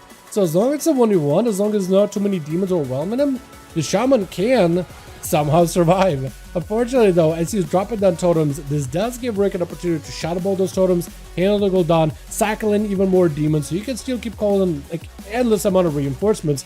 The Earth Elemental is in play. The Shaman does have Ascendant, so I'm wondering if he's trying to set up some kind of a big go. Root onto Rick, so he can't really go anywhere. Does break out of the fear pretty quickly. That's going to be up another port. Does not go for us. Actually, no, Ascendance was used. Trying to use totems in order to catch up to Rick. Is it going to be enough? He's got an instant cast. Unless Rick can stop it. Lasso is going to go for Axtos. Wall is up for Rick. Hand go down with an Inferno Bolt. Does Mamichka continue the burst? He does still have a decent bit of damage. Fear. Unfortunately, no totem to stop it with a Tyrant to follow. Does Rick have a lockdown? Because if he does, it's going to be absolutely massive. It looks like he just sent some kind of like a plague over at Mamichka. Was it the curse of the curves that stops him from being able to cast super quickly? That might have been. I'm not even sure. I literally saw a purple plague, unless it was one of the demons that sent it just now. Rude, just to stabilize away from some of those demons from around the pillar, got himself even more pets, but at least they're not focusing on the Mamichka nearly as aggressively. Rick does still get rooted. Axe does from around the corner. Mamichka can potentially go with a big Stormkeeper. Fear before that even completes. For the Shaman, he just needs a decent bit of a combo. Rick does not have a wall anymore. Doesn't even have a wall or like Hellstone. So he might need to get one up and running here. More demons spawning in with a Mordecai. Looks like Rick is trying to see if he can buy himself potentially an opportunity to get something going. Sacrificing all those imps to summon even bigger imps for additional damage. Stormkeeper is in play. Does the Shaman have enough? Totem unfortunately does not catch Rick, but he does recatch him back up. He's not even near gateway. He does go for the quick fear. Zaps were doing a lot of damage. Alien blast from around the corner. Isn't enough though. Damn fear. All Rick can do is just fear this guy to try to stabilize. Axe toss. More pets joining in. Tyrant is in play. Mamichka health is doing just fine. Rick chomping down Warlock Hellstone, about a 43% dampening. That health return is not nearly as big as it used to be. So maybe the Shaman just needs one big go. Yo, the Warlock is a straight up raid boss, isn't he? Literally a raid boss with multiple phases, dude. He's like, what's his name? The, Nihilus? The Delve boss, essentially, bro. He's summoning a pet like Nihilus. He got CC like Nihilus. He got a lot of nasty debuff like Nihilus. He's straight up, you just sees a big old beam to go across the arena. And then he's straight up the same dude. I said it's out for Mamichka, but he's getting feared all the way out into the back rooms, trying to drop down a totem. The Stormkeeper while he's moving. Does Rick have another out? Does Rick have any more movement? Zaps are coming through. If he can get some instant cast, he'll be just fine. He just needs to find a way to lock down Rick. Rick is in a weird spot where he's still taking lots of damage from the pets. Actually, the Fire Elemental, the Storm melee. Hold on a second. And Rick goes down just like that. Oh my god, what is happening? Rick has lived for so long, but the Shaman, you gotta respect the Shaman, dude. No wonder Thrall's been around for so long. Think how many Warlocks that have lived and died, man. Gul'dan, is he around? No. Ghoulish Daniel ain't around, dude. We got two versions of him, both in the dirt. Both of them are in the dirt. Thrall, still around, still kicking. My god, apparently Shaman is better than Warlock. I honestly, I was worried for Mamichka, dude. I was thinking, man, my god. He's got 3 spirits. What are these Shaman spirits? Literally, the ancestors join him. It's not even a 1v1, it's a 2v1, 3v1. However many ancestors he's got. Toxie, unfortunately, does get the stabs. He's got the shank. And the bleeds are gonna take him out. Unfortunately. Rogues with them garrotes and poisons. Shaman can only do so much around it. Kidney shot immediately into Toxie. There's just no way to escape. Cheap Death barely keeping him alive. That cheap shot is not going to be enough. Root insta Balio from one Shaman into the next though. The first Shaman lived Rick. I'm wondering how Leo's going to do. Immediate stun lock by Nasmeshka. Lasso to follow because it's actually going to be full value. Look at the lasso. Every tick is actually really strong. Although I feel like that last tick you didn't let it complete the damage. I think you ended up canceling it a little early. What's up, Angie? Yeah, Leo with the full ascendance. Next stunlock could be really deadly, but he's got burst. The Smoshka with a Cloak of Shadows, you can still fight through it. It is not a Wind Strike is not cloakable. It is a Storm Strike with range. That's all it is. It's a melee hit that hits from a mile away. You can't cloak it. A lot of the shaman of damage you cannot cloak. You think you can evasion it? No, you can't. Wait, you can kidney shot it. Unfortunately, you can't kidney shot it. But I was gonna say a lot of the inhibit shaman damage. Some of it you can evasion, not all. Some of it you can cloak, not all. Because some of them are like, technically it's a nature hit, but the game thinks it's a Storm Strike from a mile away. And other hits are like, technically it's a melee hit, but it's a Flame Strike, so it hits you as full magic, and it treats it as magic. You can't silence it, but you would have to cloak it. You wouldn't be able to evasion it. It's so weird. That's why for rogues, like, what cooldown do I use? You can never tell with shamans, man. You just pop feint, pop cloak, sip your cup, and pray. That's all you can do in some of the cases. Who's up next? It's either going to be Sabadell or it's going to be Saya. One of the boys got to go next. You know how they added like the anniversary for rogue set? Wait, do we have the blue one already? Do we have the blue anniversary set? No, we don't. I think they gotta make the blue rogue anniversary set. That's probably gonna be up next, right? Because I know they have a green one for Death Knights that I never used before, and for like paladins. No paladins. It's like a green one for Death Knights, and I think it's green, like a fell green for paladins, maybe. I forget. But I know they have a blue one for monks too, so they do have another recolor. So at some point in the future they cooked up. Cheap shot to follow. Mad Burst. I don't know if this Smoshka can do much. Cheap shot. Hold on a second. Maybe the Smoshka can distribute it around. Oh, Sabadell! You gotta love the Rogue Burst, boys. You gotta love the Rogue Burst. You can just get super, super low. Barely any health. One single cheap shot. Turn it around. Gouge. Unfortunately, Saya does himself blessing us saying that kidney shot is not gonna last long and he's gonna be able to chop up the Rogue like it's nothing. Scourge is gonna be up next as an Affliction Warlock. Got himself lots of procs. Saya's already getting loaded up with dots. Scourge may need something in order to keep himself alive here. May need to go for a trinket. Potentially. He's a Drakthir too. Let's go. Let's go. Drakthir Warlocks. They're so good. Warlock House. Oh, Warlock Wall is getting used really early. Warlock House may need to come out here. So I tried to go for a bit of a sippy cup or a bit of a reset. But at 73% dampening, it actually might be better just to let Saya sit back there. Consecration slowing you down greatly. Scourge may need to do something here to get some of those dots. He needs to line his side onto Saya. Unfortunately, he won't have a succubus CC for a second. Does go for the Dark Glare. Does the Dark Glare still extend your dots or just empowers them? I don't remember. Scourge may just die here, actually. I don't know what he could do in that situation. Gateway, but I think, yeah, Saya unfortunately does end up taking him out before they make it all the way through. Next up is going to be Kragar on the arms warrior. He's got himself immediate reflect, trying to see if he can maybe get a Hodge on Saya. Reflected that back to him. Unfortunately, could not. Stormbolt does connect. Demolish. Saya may have to look for a bubble here. Spear? Yeah, he's gonna have to bubble. Unless he takes a huge hit. Do you have a breaker? Oh, Kragar's health is not looking that good. Got himself Warlock House and is not doing anything. Wait a second. Oh, what is happening? Oh, the warrior. This has got to be his chance, right? Trinkets. Closes in into a Hodge. Barely alive. Needs something. Lock him down some way, somehow. He doesn't have a spear. He doesn't have much to work with. Big shield. Maybe just second wind. Second wind. Oh, okay, he doesn't have dots. Yeah, second wind is going to kick in. Saya knows he's going to lose this if he does the second wind do stuff. He knows he's going to lose this. Oh, lay on hands. Can Kragar break the lay on hands? I don't know if he can. Instant trinket by Saya. Disarm to follow, but I think the dots from the Dawnlight is going to be more than enough with a lot of trick up next. Saya's actually spent. Now Saya's spent. Bro, you have no idea how many forum posts I've seen of people complaining about Paladin lay on hands. So many people are just like, I hate lay on hands. I hate that button. I hate it so much. They got a bop, they got spell warding, they got a bubble, and a complete reset on health. Even at high dampening. What is this? Wait, this Smoshka got 3? I didn't realize this Smoshka got 3 there. Rogues get away with some of the silliest things. I swear. They get away with some of the silliest things that no other class will be able to. Alright, let's get us another one going, boys, yeah? Uno mas, uno mas. Johnny's ready immediately. Not bad, not bad. What about my boy Kragar? How are we doing on that front, bud? 3:30. Actually, he might be ready. Ready? Beautiful. Set it to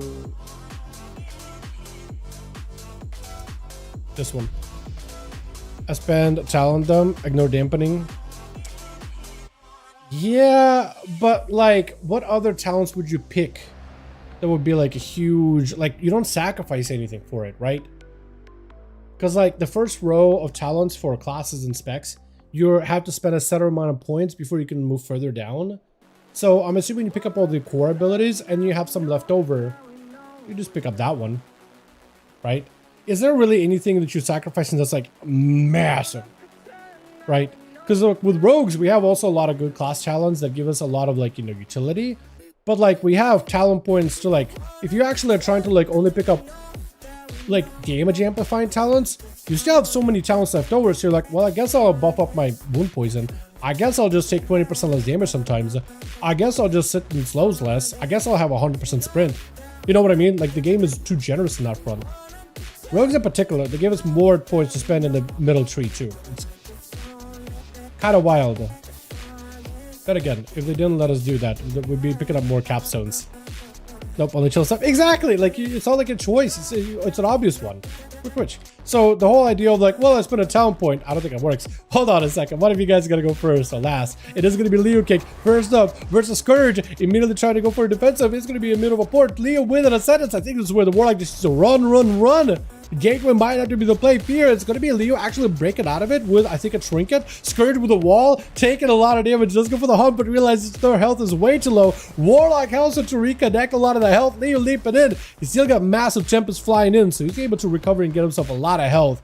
Scourge better be very, very careful. Actually, Scourge damage is doing quite good. Leo's health is actually starting to drop little by little. Lasso trinket is still available. Scourge still trying to keep the pressure rolling in. I don't know if you got yourself a succubus. Does Duke a kick? Hold on, maybe drain life will be enough. Try to see if he can get whatever cast he can. Port unfortunately doesn't set him far enough. Needs the succubus CC right here, right now. Otherwise it's over.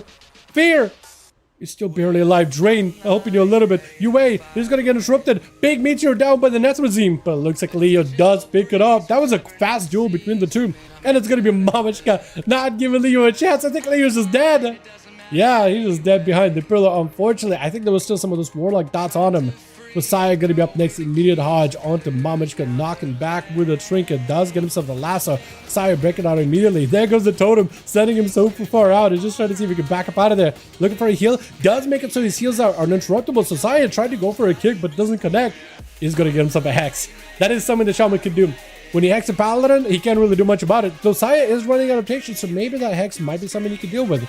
He's gonna have to purge those Hand of Freedoms whenever possible. Those from Mamachka, this is gonna be the good spot. Roots of Messiah, as long as he doesn't have a Hand of Freedom, are also gonna be huge. Does go for a stun.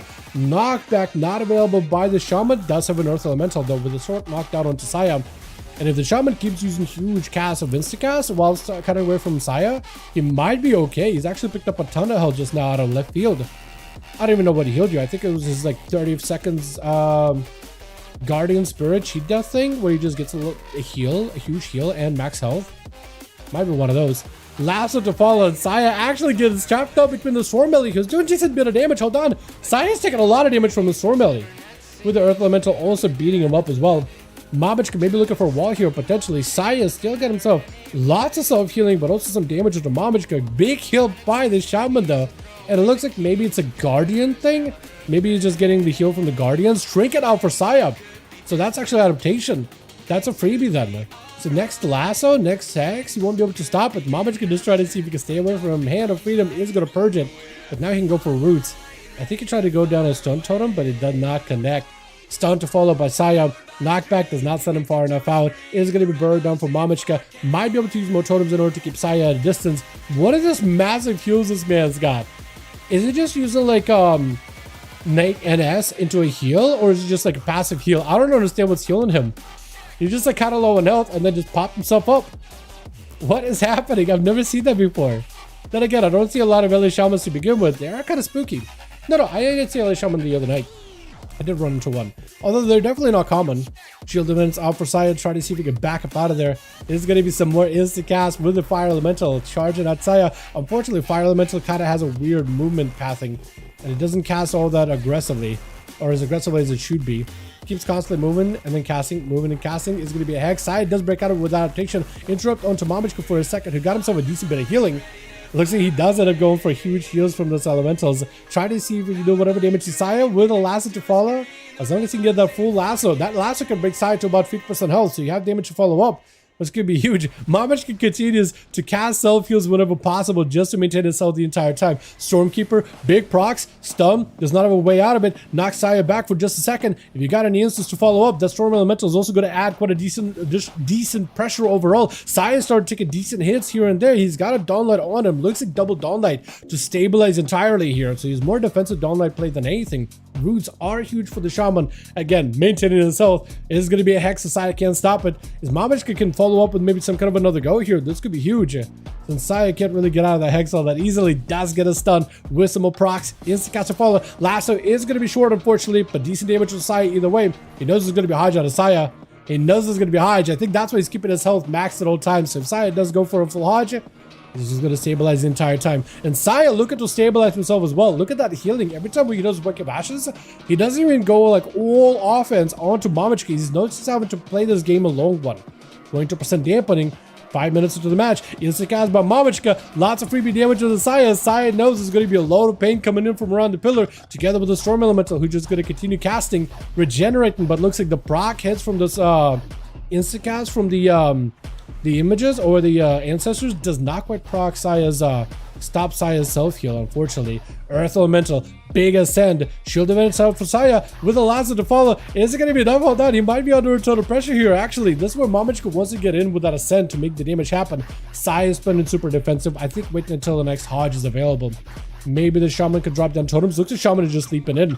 He's fine just getting super aggro with Saya. Earth Shock's flying in. He really needs those instant casts. He needs those ancestors proccing in as well. Saya with a lay in hand. So that's this big button here. Trinket wall out from Mamachka. Does go for the Hex.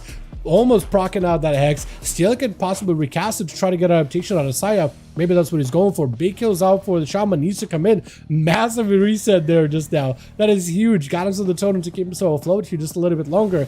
Moving the totems to the stun totem setup. Stormkeeper right after. Got himself the, unfortunately, into fuel immunity. Mamachka, however, does have at least decent bit of damage come. He can still make something happen though. Saya with a Hodge really soon. Knocking him up and knocking him back, setting him in a home run. But he knows there's going to be a Hodge here, right? He knows there's going to be a Hodge here. I don't know if he can really knock him back Saya positions in case there's a knock. But this time there isn't one. Lasso? Oh, look at that Lasso damage. They buffed it by 500%. It is so much better than where it was. Does the totem stop Saya? He does have to take down totem. He does choose to take it out.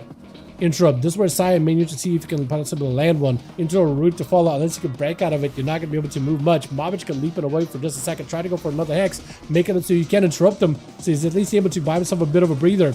Question is, the Shaman did fight against the Warlock last time and he lived him for quite a while. Was able to win. I'm wondering how he's going to be able to against the Paladin. Paladin still does have a bubble. So it's going to be burst out for Mamachka. Maybe this will be enough. Saya is going to take huge hits. Mamachka will need health though. Does he go down here? Try to see if he can stabilize a little. Root onto Saya. Needs a heal. I don't know if he can really do much about it. Lasso to follow Saya with a bubble. Hold on a second. Leap it out. He needs a heal right here, right now. Try to see if he can outrun the pressure. Oh my god, he's still alive. Oh, he needs a totem. He needs something, anything. Stun. Does have a wall. Root. Great trade.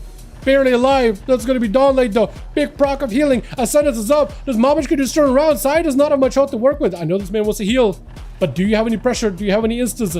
He's trying to go for insta cast as much as he can to maintain himself. Stabilizing. Saya also going for damage, but also a little bit of stabilization. It could be anyone's game right now. Next Lasso could actually be the end of Saya. Actually though, he has not a lot of health to work with. Hold on a second. Saya could be down. Wait, no, he's going to have an adaptation. Maybe you Hex. Hex him first.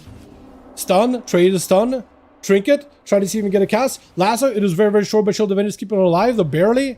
You have anything else? Totem keeping it a distance with the Stormkeeper. Is this going to be enough? He's got instance. Is it going to be enough though? He needs whatever damage he can. Barely alive. Needs to get more healing. Storm Elemental adding additional pressure that Saya does not want. Mamachka can catch it up a ton of health. Knocking Saya back. Saya 9 seconds with a Hodge. Does he have it here? Try to go for regenerate and Shaman stops it. 4 seconds on a Hodge. Does Mamachka have an answer for this Hodge here? I don't know if you will. Earth Elemental is going to help you out. They're giving you a little bit more health to work with. Instant cast. Saya trying to see if he can close the gap. I don't know if Mamachka goes for a purge.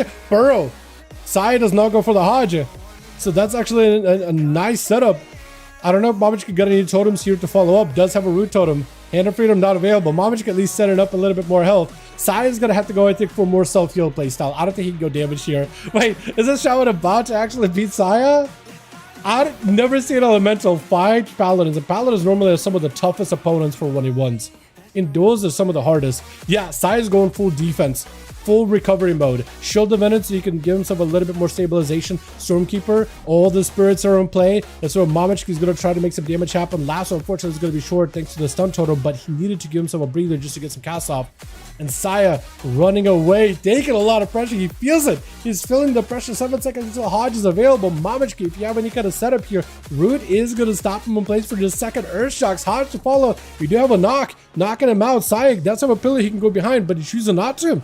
Big ascent with a meteor slamming down. Is this enough for Mamichka? I think this is his big go. See if he can set something going here. Totem, maybe move Saya, pulls him out in the open, away from the pillar. This is a huge opportunity. Lava bursts are going to do damage. Let's see if it's a cast to follow. Frost shock for a second to root him. Leap it in, try to see if he can go for the victory. Is this enough? Saya left with not a lot of health, and down goes the boy. Oh my god. Dude, this shaman, Mamichka. This man is just so good. Rick immediately goes in with a shield as we go into the 10-minute duel. 53% dampening, so not really going to be able to get a lot of healing out of here. Got himself a full Tyrant in play, Mortal Coil to follow. Knocked back by Mamichka. And Rick is in an okay spot for now. He's in an okay spot for the time being. For now. I'm wondering if Mamichka can keep going. At this point, like, you gotta wonder, like, does this man have any more in the tank? He has a wall, but like he's taking a lot of damage now. 55% dampening, and Rick last time had to use literally everything to fight against Rick one-on-one. But I don't know. I think Rick takes it here most likely.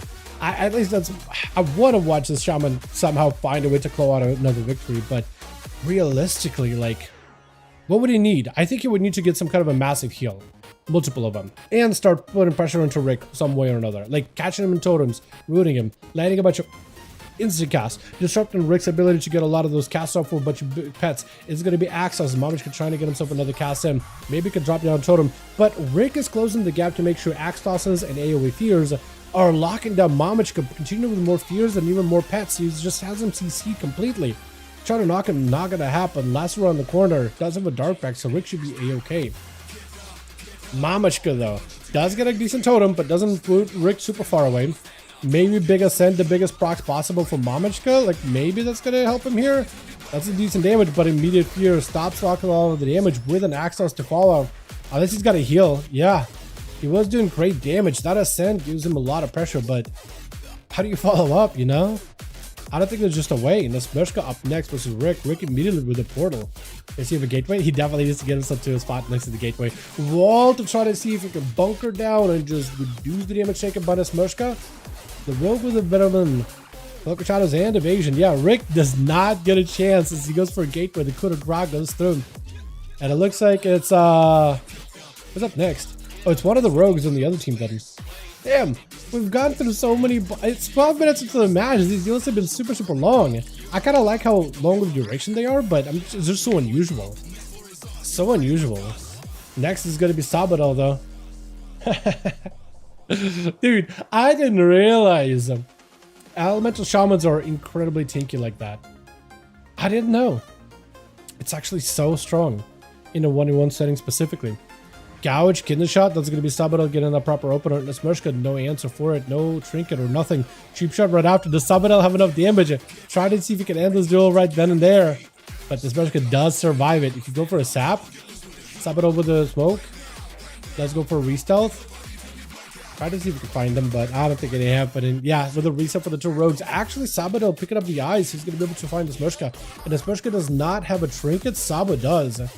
So I think Sabadell is in a great spot. Seeing the first aid, he knows he needs to get in combat. Sap, trinket, blind. Sabadell is just going all in. Yeah, I think as long as he doesn't make a mistake, Nesmershka, it is lights for him. Well done. But now you don't have a trinket for the next guy, which is Kragar.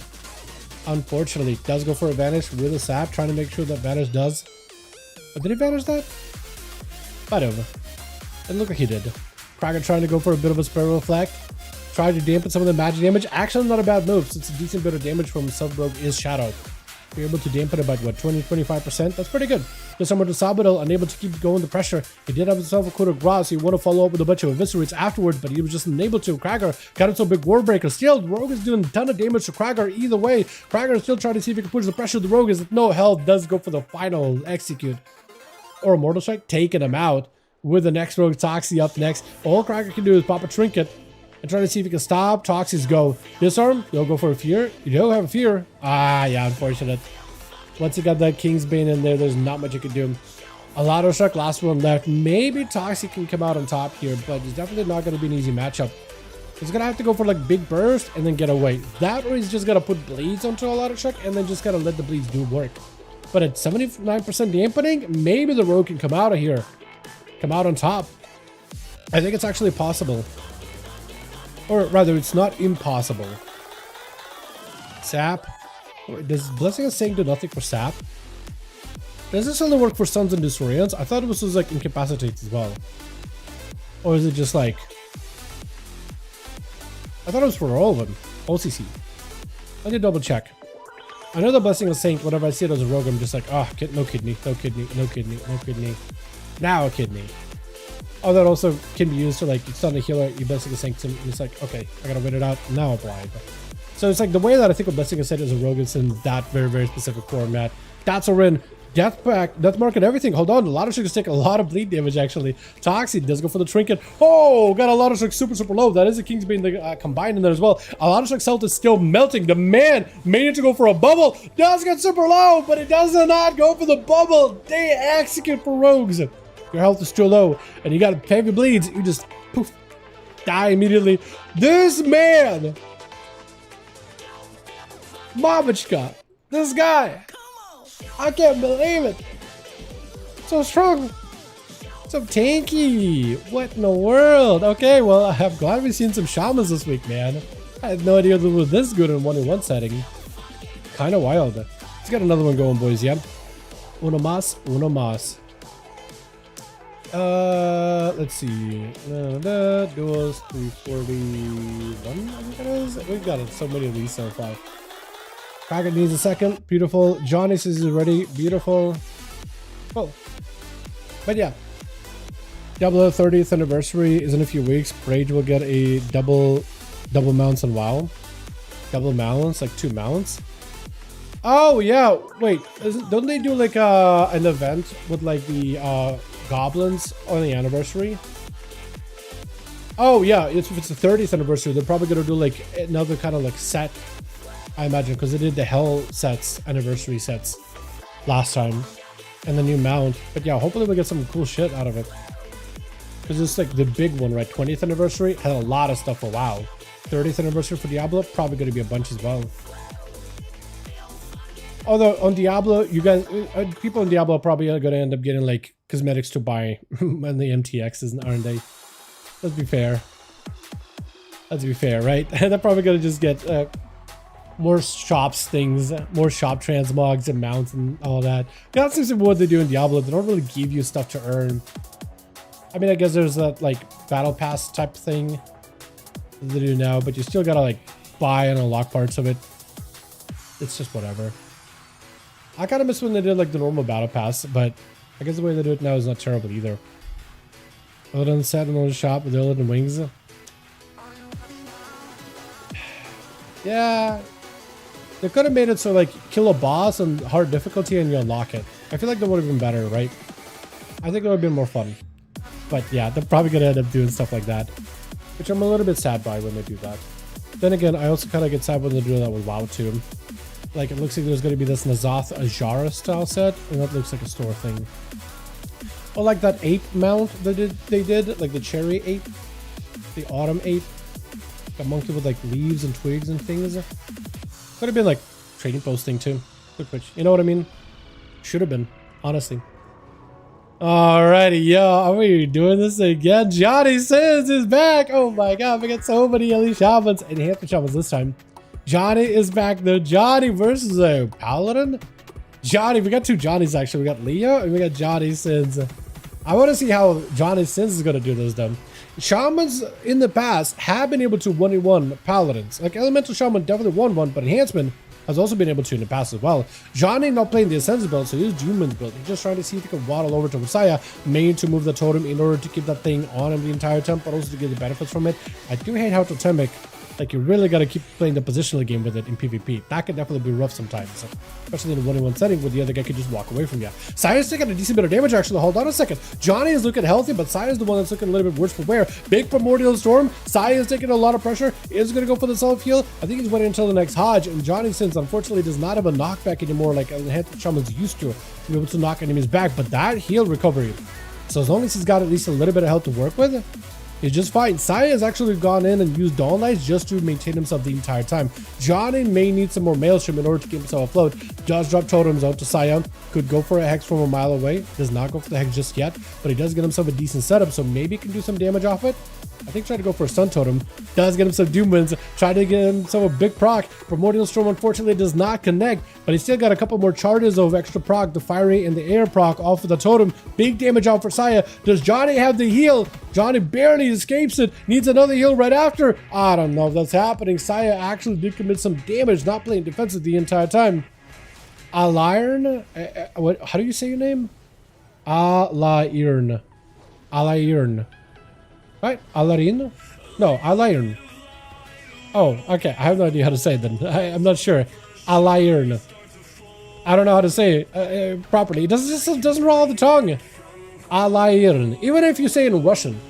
I almost want to replace the R and the E to be like Alarin, but Alirn. I have no idea. Ali?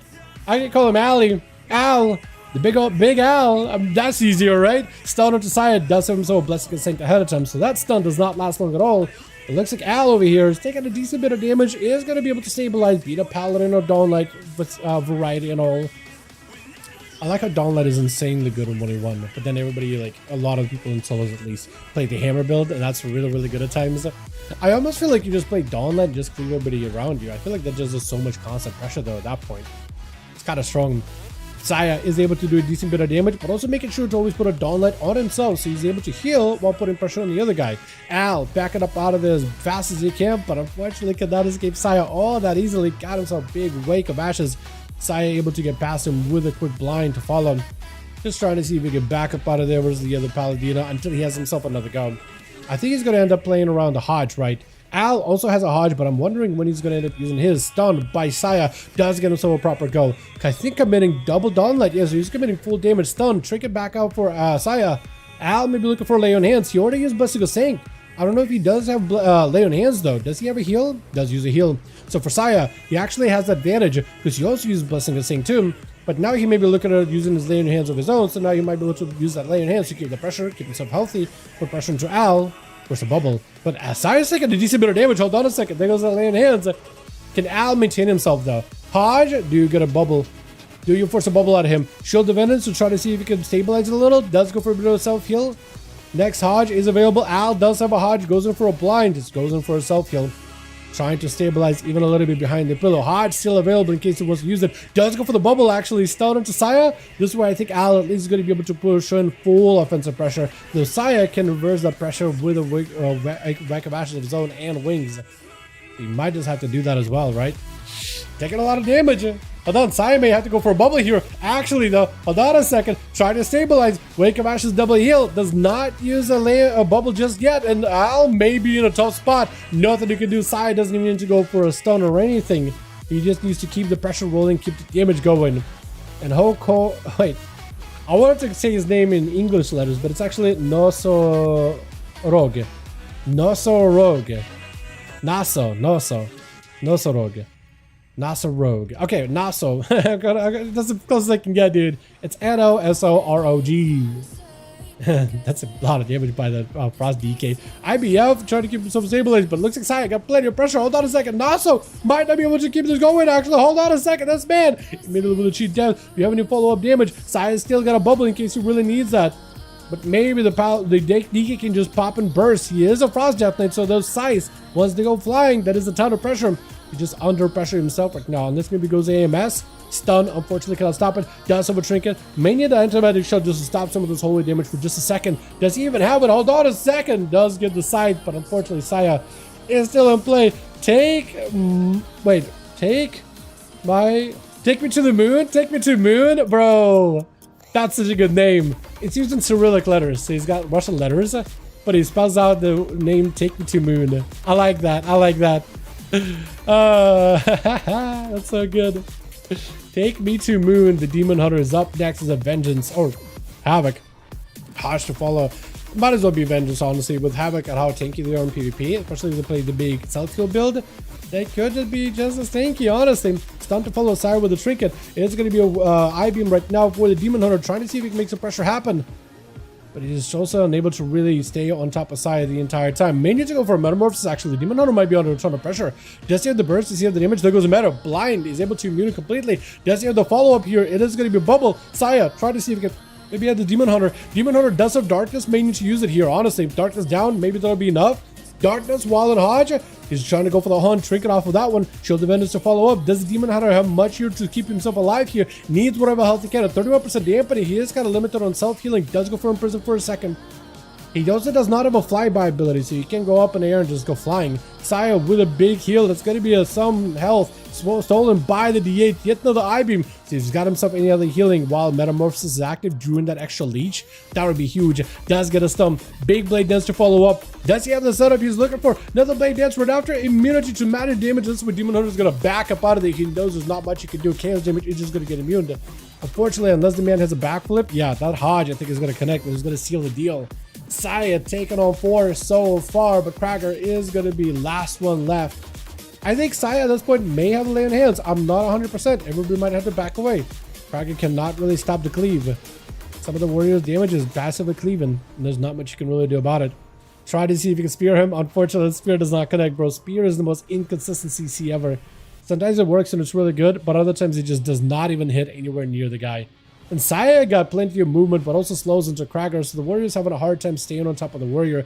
Does try to see if he can slow him down. Have to spend a global and a hamstring just to keep him slow, but even then, look at Saya. He just doesn't care about slows, man. So Saya's, I think, low enough where maybe Krager can get this gun. Maybe. Got a bit of bleeds. Try to see if he can stabilize past him. One big hit is all the warrior needs.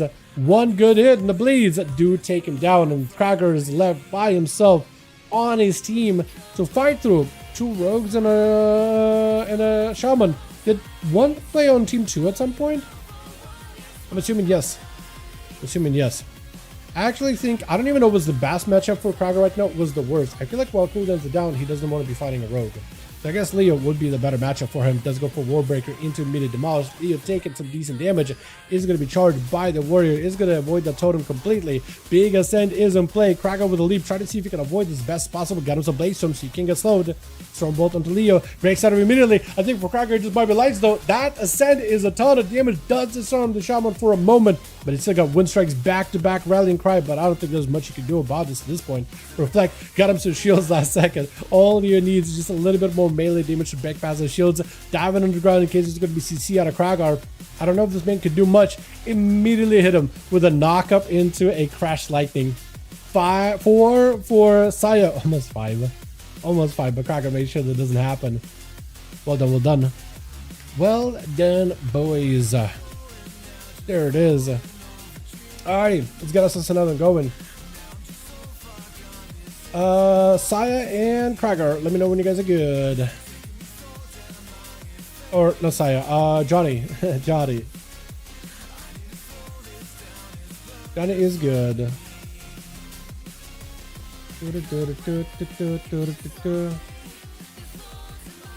Unlock Druid Swift Flight form for your chance to obtain this unique mount.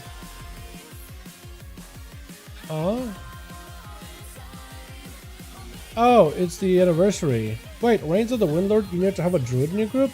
As the essence of Fuse Moonstone to summon Anzu. Really? Is that how it worked back in the day? It wasn't just a random prop? Or spawn? Huh.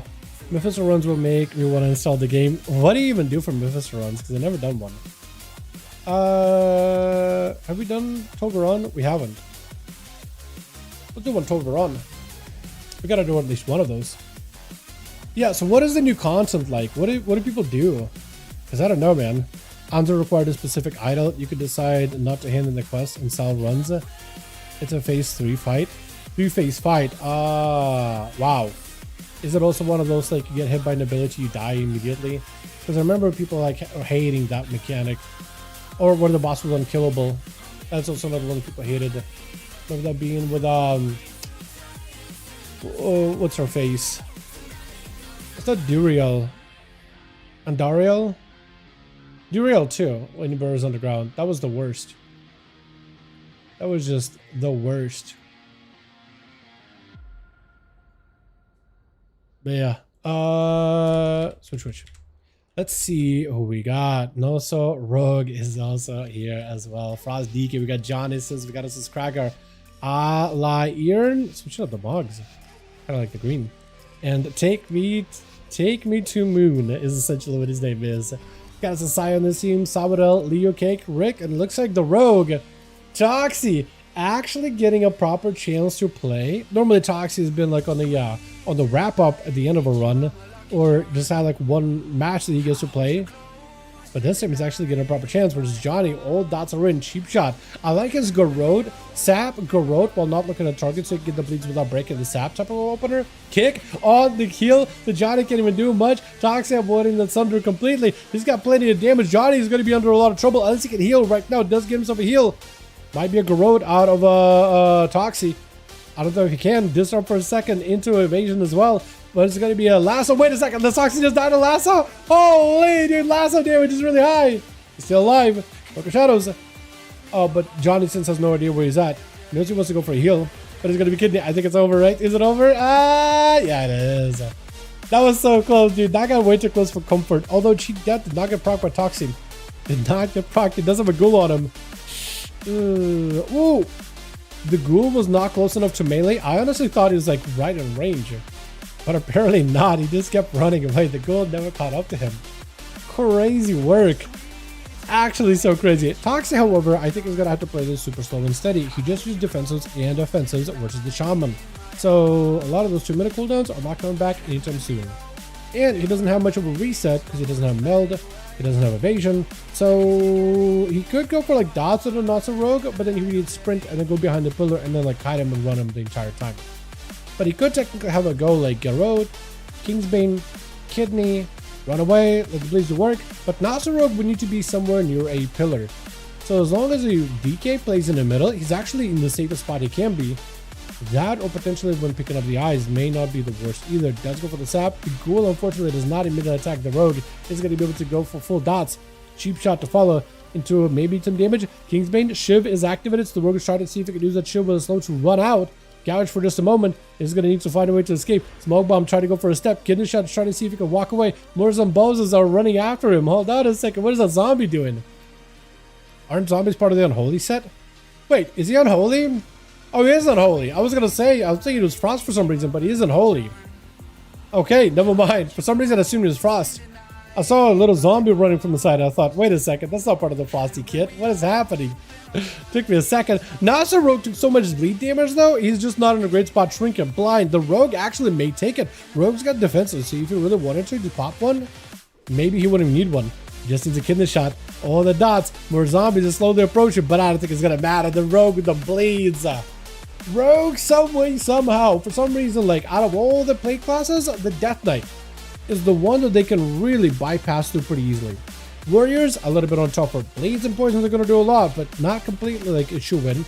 Paladins, also not a complete shoe-in either, but for some reason with Death Knights, even through IBF, AMS, and all those things, you could just like disarm them, keep pumping damage, and they kind of just fall over. It's kind of wild. Fear, Krager is taking a lot of bleed damage right now. It does have the Dark Iron Racial that he could use and did use in order to shed those bleeds with a big demolish of Toxie, with a cheat death, barely surviving. Vanish is back up and available. And it looks like still bleeds are running, but a CP Cup is at least stabilizing him. Garrote onto Krager. Hold on a second. Maybe Toxic can make some work off of this. Does he have melt? Cheap shot for just a second. Lock it down Krager for a moment. Still super low on health. Trying to see if he can keep the pressure rolling. Maybe close enough. Krager is super low, but the bleeds are not enough to take him down. It looks like Leo is at least giving Krager a chance to get a bit of a restabilize there for a moment. Just giving him at least an opportunity to catch up a little bit of healing.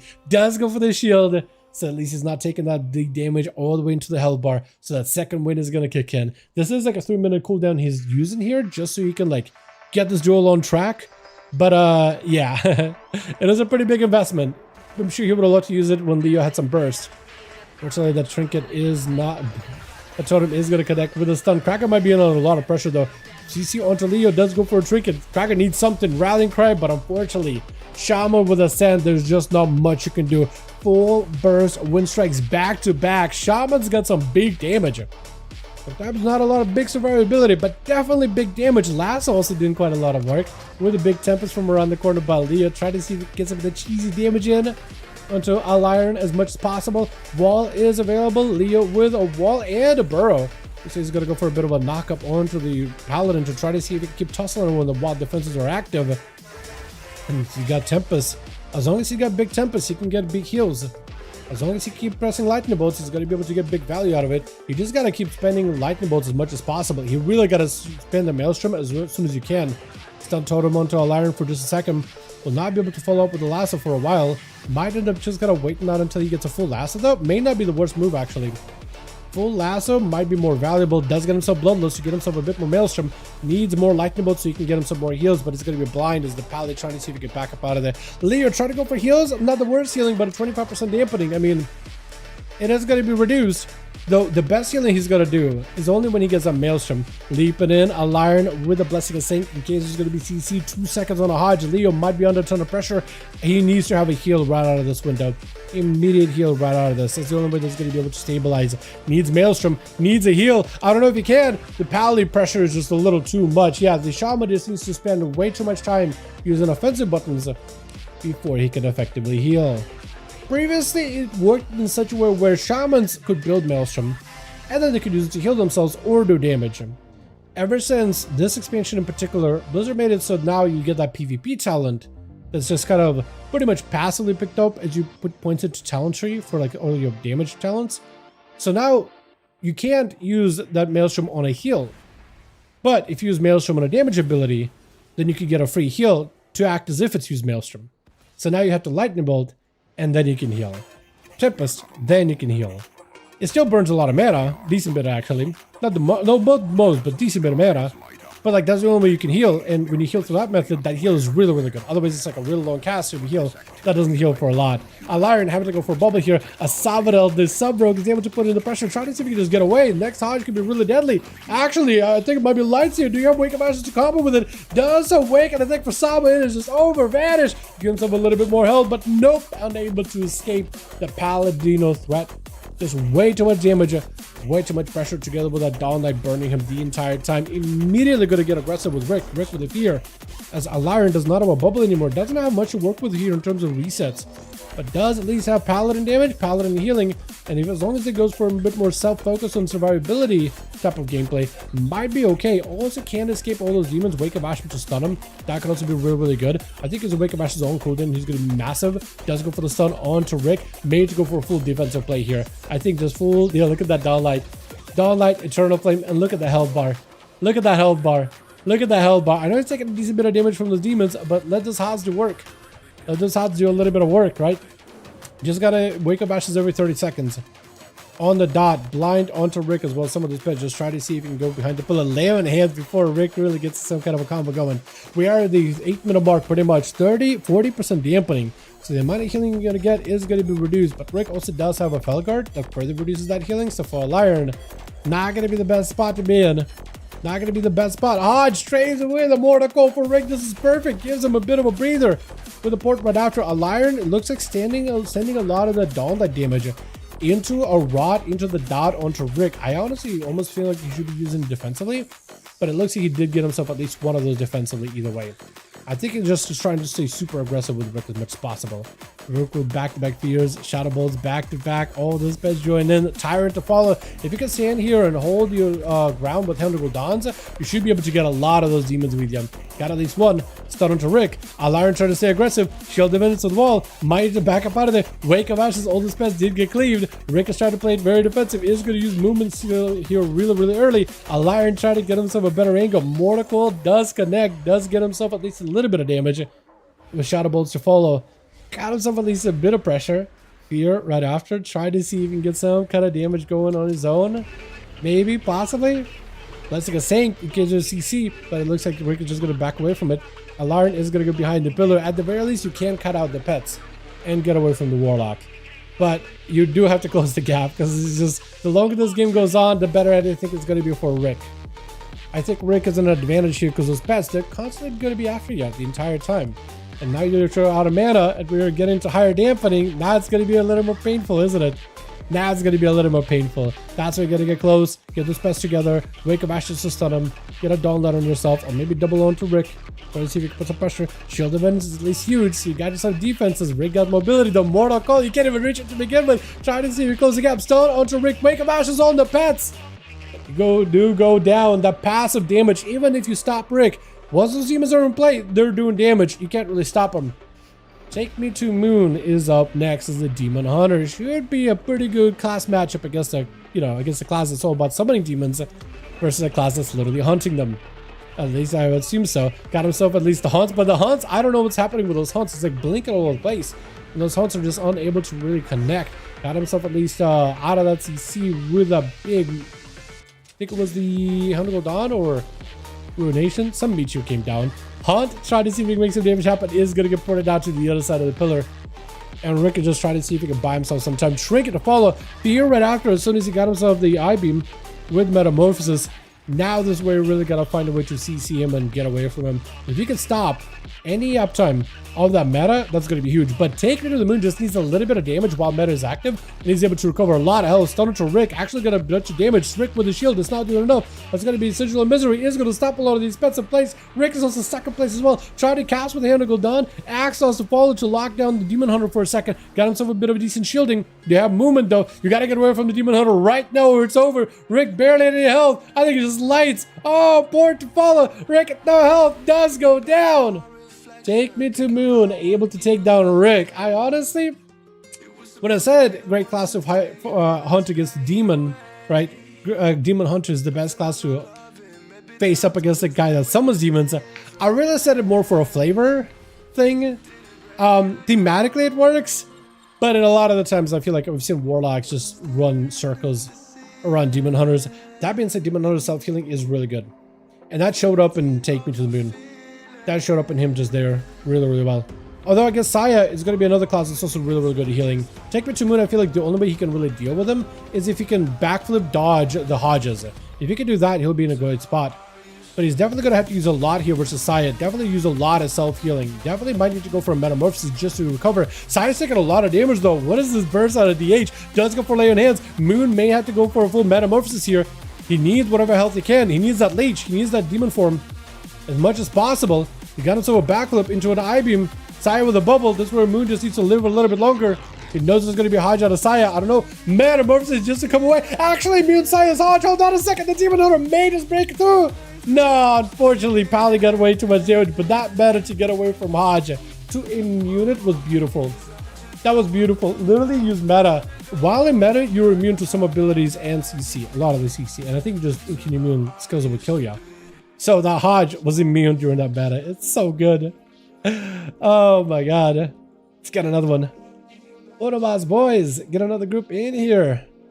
How many, where are we at? 342, I think? Oop. Got a sword finally? Hell yeah, which one? I'm not even, I'm a barb, I'm not even anywhere where I could like, I'm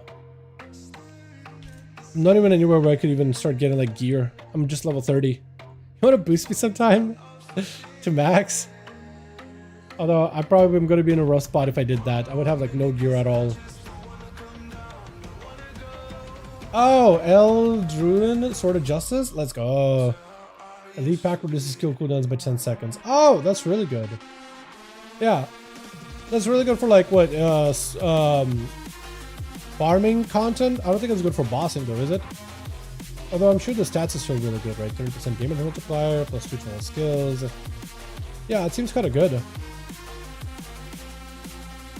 Still also trying to get over like how they did the whole skill tree. It is really, really weird how you get like perks and you get choices and then you can just pump up skills. I don't think it's bad. It's just really weird. I'm not used to it. Materials. Oh, is it? Okay. Yeah.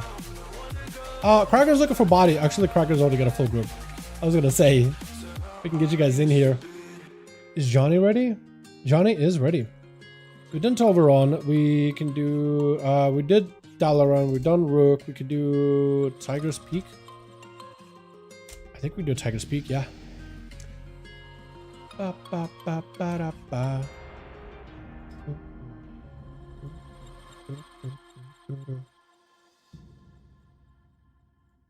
And you're talking about Diablo, it makes me want to play Diablo. Although I gotta get some work done too. You can't make the sword, you can only drop. It's certainly a higher rate, but yeah, it's mostly for farm web. Oh, so it drops pretty regularly? Okay. Had no idea. Had no clue. I'm sure that's like really good for my class too, since I actually use swords and things. Probs is weird. You have like 4 weapons, so you get crazy weapon scaling. And it looks like your skills use weapons to deal damage, so like just increasing the damage of your weapons works too. But it seems to be pretty easy to gear.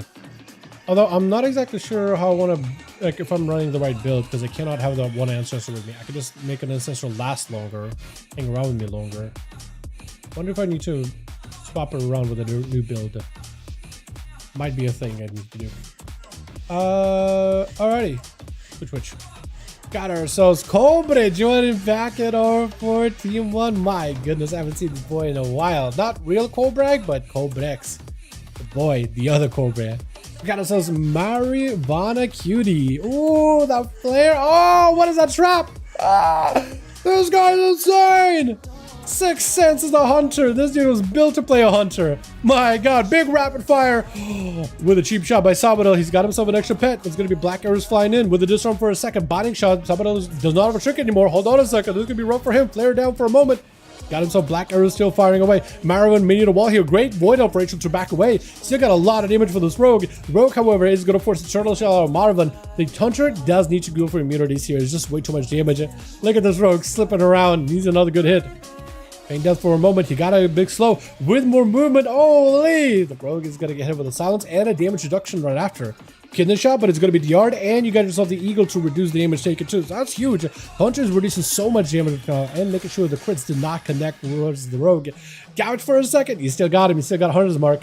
As long as you can slow him. Stun around the corner. Do you have a rapid fire? You need it. You need it. Ah, unfortunately, the rogue does get behind the pillar. Rapid fire with a black arrow does connect though. It looks like you can fire more than one black arrow while rapid firing.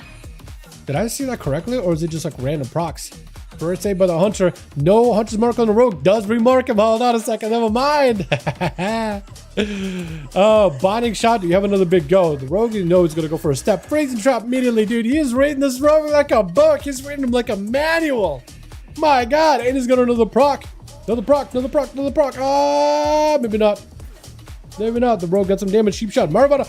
No, you don't go down like that, do you? You don't go down like that, do you? Stunned. It is going to be very kind of short. Kind of short. Rapid fire is doing damage. Maybe enough. One more arrow. One more shot. Disarm. He doesn't have a weapon. He can steal concussive shot somehow, though. I don't know how. He knows he wants to win this duel. He wants to end this right here. Black arrow. Not enough. Cheap shot. Hold on a second. No. No way. Oh, my God. I am distraught, boys. I am distraught. That hunter played a hell of a game, man. An amazing match. An amazing round. I feel like he countered the rogue at a return, but the game, PvP ain't fair. It's a rogue, right? He's gonna go win. Million stuns, a billion stuns. Nothing you can do about it. Hunter to squish. I feel like as soon as Marksman was doing like insane, I mean, Marksman was kind of busted, just taking less damage and doing more damage than every other class at the start of this 12.05 update. That being said, afterwards, Blizzard just like kneecapped him, tied a center block around their ankles, set him off into the river, and just left him there. And another were like, okay, we can maybe buff Marksman a little bit, like a 5% buff here, 2% there for PvP. And then we're like, thanks, Blizzard. Now we went from like, now played to barely played. Man, I wonder if they can get the bouncing rate, because I feel like Marksmanship is either an absolute menace in solo con to like shuffle and blitz, like absolutely impossible to play up against, or just like it's not a threat. Not a threat. There's like no in between. They're kind of like pickles. People either love them, like absolutely love them, or hate them. There's no in between. There's just none. Sabado, though, trying to see if he can stay away from Guerreros the entire time. Just trying to buy himself time for cooldowns is going to be Guerreros catching him with a quick freeze with the lasso right after. As long as you don't get too far, the lasso is going to get full damage. Route to follow. Are you elemental or are you enhancement? I think you are enhancement, right? Are you? He's like trying to stay away from him the entire time. I think he is enhancement. Try to drop down the stun totem. Sabado is not going to step on him though. Try to see if he can get the rogue juked out, but it's going to be full lockdown. Goeris, I don't really know if you have anything to follow up. That's a big coup de grace. He does have a wall in him. Wall reduces damage by 40%, if not 60%. It is a huge reduction. May not be enough. Goeris needs huge heals left and right, though. Barely escapes it. Last heal, but the rogue with the shuriken throw. Oh my, how many times has a rogue got a kill with a shuriken throw at the end? How many times has that happened? That ability does no damage. That was the kill. Shuriken throw kill was beautiful, man. Absolutely beautiful. I swear, if you get Cobrex here, that'd be insane. I don't know, man. I don't know. That was filthy. That was filthy.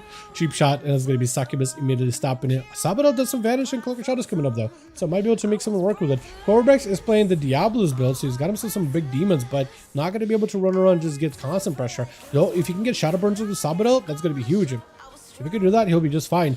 Does play into the Drakthir Warlock, dude. The Drakthir Warlock is becoming the meta. It is going to be an interrupt onto Cobrex. Does go for the trinket. Still locked out into a Mortal Coil. No more Cloak of Shadows. That bolt is going to connect. That's going to be a big burst with a Chaos Mother dropping in as well.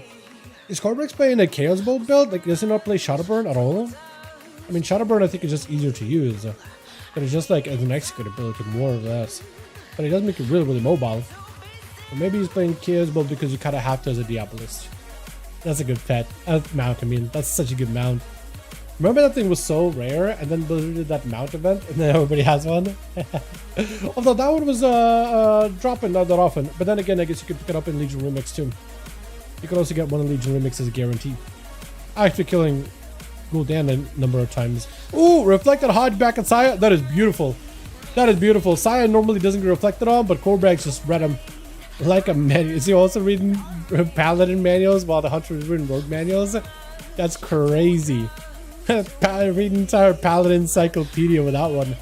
Saya does end up getting adaptation out. Or, yeah, adaptation. Yeah, it is adaptation. Yeah, proccing. It's weird that Saya running the adaptation trinket now. I mean, I guess more stuns and most CC is at least like 5 seconds long, so he's going to break immediately. I guess there's that advantage. Succubus CC is going to help out a ton. Soulfire should potentially do a lot of damage. Stun immediately is going to be maybe Chaos Bolt to follow. Does get a big bolt with an Overlord. Oh my god, the burst damage the Destro Warlock can do with that build. That's filthy. If he can get himself an angle versus Saya, that'd be beautiful. Wake of Ashes, Saya is going to go for full defense. I don't really know if Cobrex can do much here. Can't slow him down. Hand of Freedom is going to come out at some point. You know it is. Mortal Coil is he's out in the open. As soon as you put Saya out where there's no pillars, he can just pump him full of damage. If he can do that, that'd be beautiful. Let's see how reflect. He might be able to reflect it. Reflect. Saya knows not to stop the Hodge. He knows not to Hodge himself. He knows to delay it. Maybe Succubus can stop Saya. No, he does not. No, he does not. Cobrex is still plenty healthy, though. Darkpack keeping him nice and alive. And Saya is taking sustained damage. Not the most amount of damage, but a decent bit. Decent bit here and there. Darkpack is available for Cobrex, who's starting to take a little bit of that dot damage from Dawnlight. At some point, the Succubus is going to have to go for a kick, but he actually goes for a rebuke of the Succubus. Yeah, if you get yourself a good angle here with the stun and everything. Bolt right after. Huge damage. That's going to be huge shields breaking through, and that's going to be Saya not going behind the pillar. Mortal Coil trades with a Hodge. That's going to be some freebie damage out of that Orifine pet. The Cobrex is now starting to take a decent bit of damage. Does go for the wall with the Fear onto Saya. I think this is where you just cast damage, right? Ruination felt like it did nothing. Maybe it summoned an imp. I know that that's good, but it feels like it didn't do much. And Cobrex may be looking for possibly a gateway. No, I think it might be in a rough spot here. Does see Saya backing up from pillar, try to see if he can avoid the Succubus. Yeah, he's just trying to see if he can stay away from the Succubus. Infernal does come down, so maybe this could be huge for Cobrex. Does Cobrex have much to follow up? Fear AoE does not quite do it. The Saya is able to break out with the adaptation. Does go for the gateway. Succubus may need to catch Saya just to keep him out in the open, because this is where Cobrex wants to do the most amount of damage he can. Mortal Coil might need to come out here immediately. Especially if Saya, yeah, Saya may just need one more good hit though. Saya might just need one more good hit, because Cobrex is still hurting. Mortal Coil barely helped him stabilize, but his health is nowhere where it needs to be. Maybe could reflect a Hodge back at him. Maybe he could use a Hodge reflect. Possibly, but at no health whatsoever. Even if he did have it. Even if he did have it, it wouldn't matter. Kasai is just not gonna hide himself. He's just gonna keep rolling. Say Dos is gonna be up next. Wait, Say Dos? Is that what it's supposed to be? Say 2? Say 2? Say Dos? His name is Say Dio, but Z, D-O-Z. Say Dos. Wait, unless Say Dos is like a word for something. Which it might be. Was that a shortest bop in the world? Hold on, did they make bop also 6 seconds? I know Blessing of Sync was 6 seconds. Did they make bop also just 6 seconds long too? Kind of crazy if that's true.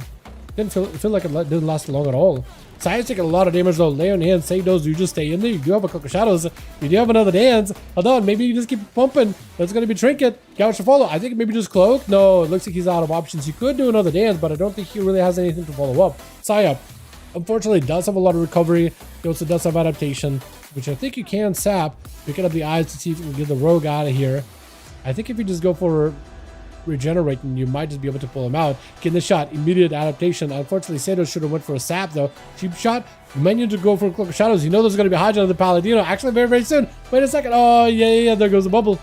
Walk into Consecration, but the advantage still keeping you still just a little longer. See, pick up to follow. Side does not have wings, or does not have eyes, but does see the rogue. Gouge for a moment. You need to cloak. Cloak it, rogue. Cloak it. You know he's going to Haja. You know he's going to Haja. That's what you just... Yeah, every bone in my body was like, pre-cloak it. Ah, Blessing and Sync. Unfortunately, does stop the kidney cheap shot. You still got damage. Cloak, you still got damage. You still got damage. Oh, what are you? I feel like this man running away might be putting himself in an unwinnable position. I feel like running away is a bad move. I think you just got blades. God damn. Push in. Cloak. Maybe I'm thinking too much like an Owl Rogue. But yeah, maybe playing slow and steady is how you win it.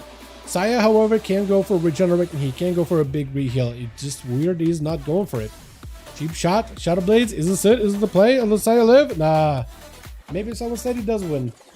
Maybe Slow and Steady does win the race. Maybe. It's all true. Wait, what happened to Rick? Did Rick DC? Looks like Rick DC'd. I think Rick was supposed to play next, but he gone. Unfortunately. Leo does mount up. Sados is gonna be reverse and enhance with Shaman's, but for Leo, not having eyes is gonna be a little bit tough. All he can do is run around with the Earth Elemental. But the Rogue, I guess, could just not open up, huh? Technically, the Rogue could just sit in stealth until all the cooldowns available. Because the only thing that's really going to make him react is if Leo can find him. But if he just roams around, does the Rogue even need to touch him? I think the Rogue is at least moseying over. Does have at least an opener with a Shadow Strike, looks like, or Backstab just to get a full kidney. That is going to be a immediate trinket out for Leo. So for Sados, this could be really big. Because next time Leo cannot break out of a stun, it could be tough. Last is doing a decent bit of damage. Leo with the Thunder. That's going to be disarmed on the Ascendant. Still got himself big Tempest. Cloak Shadows for Sados. May need to evasion here too. I think it can evasion Wind Strikes, but I could be wrong on that one. Leo though blasted him out. It's going to be a short stun, free wall in this. I feel like for the Rogue this might be a pretty rough spot to be in. Another cheap shot, another bit of damage. Leo with a wall. Evasion is up for the Rogue. Now you might be able to have a hard time taking him out. Taking out those totems so fast though. Not letting Leo's totems last at all. Leo catching up a little bit of health. Does catch a Rogue. That's going to be a smoke bomb to follow. Rogue has a blind in case he really needs it. Does he need it? Kidney shot? I think it's over. Yeah, this Rogue played really, really well. Never mind, dude. This Rogue maybe knows what's up. Maybe he knows what's up. He's doing pretty good so far. He also does have a Trinket versus Toxie. If you can get an opener on Toxie, this would be fantastic. But the Rogue is not going to have like a big go. Not going to have Shadow Blades. He has a Trinket, he has a Blind, he doesn't have a Vanish, he doesn't have a Cloak to stop a lot of the poison damage. It looks like Toxie's picking up the eyes. I think he more or less... Yeah, he knows where the Rogue's at. He sees him. Throws a poison at him, but the Rogue stabs with a cheap shot to get the proper opener. Toxie, hold on a second. Does he just die? Holy! Ah! He doesn't have a Trinket. Rogue has a Trinket. Sados has a Trinket. Make it blind. Oh! I held my breath there, just thinking like what's gonna happen. That Eviscerate, I did not think Eviscerate was all he would need. Sub-Rogues, man. Sub-Rogues, hey, between Sabado and Sados, they do pretty good. They do pretty good. Alright.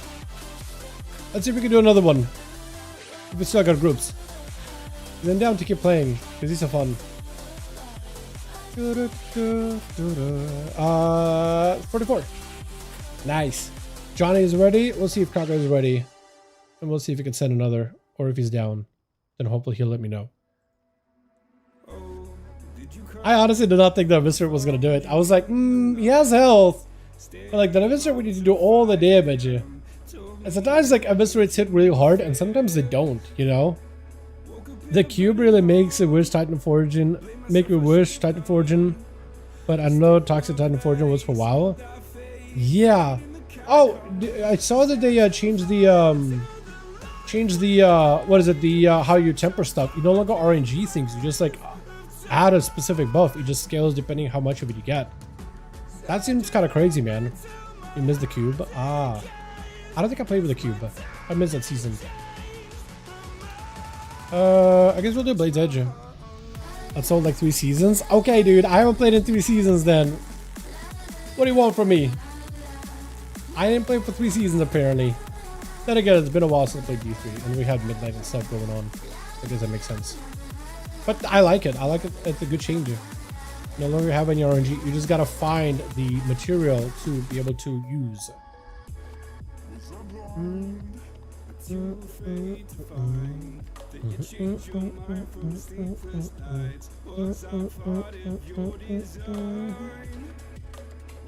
The Cube DX pack? Oh, okay. So it is there.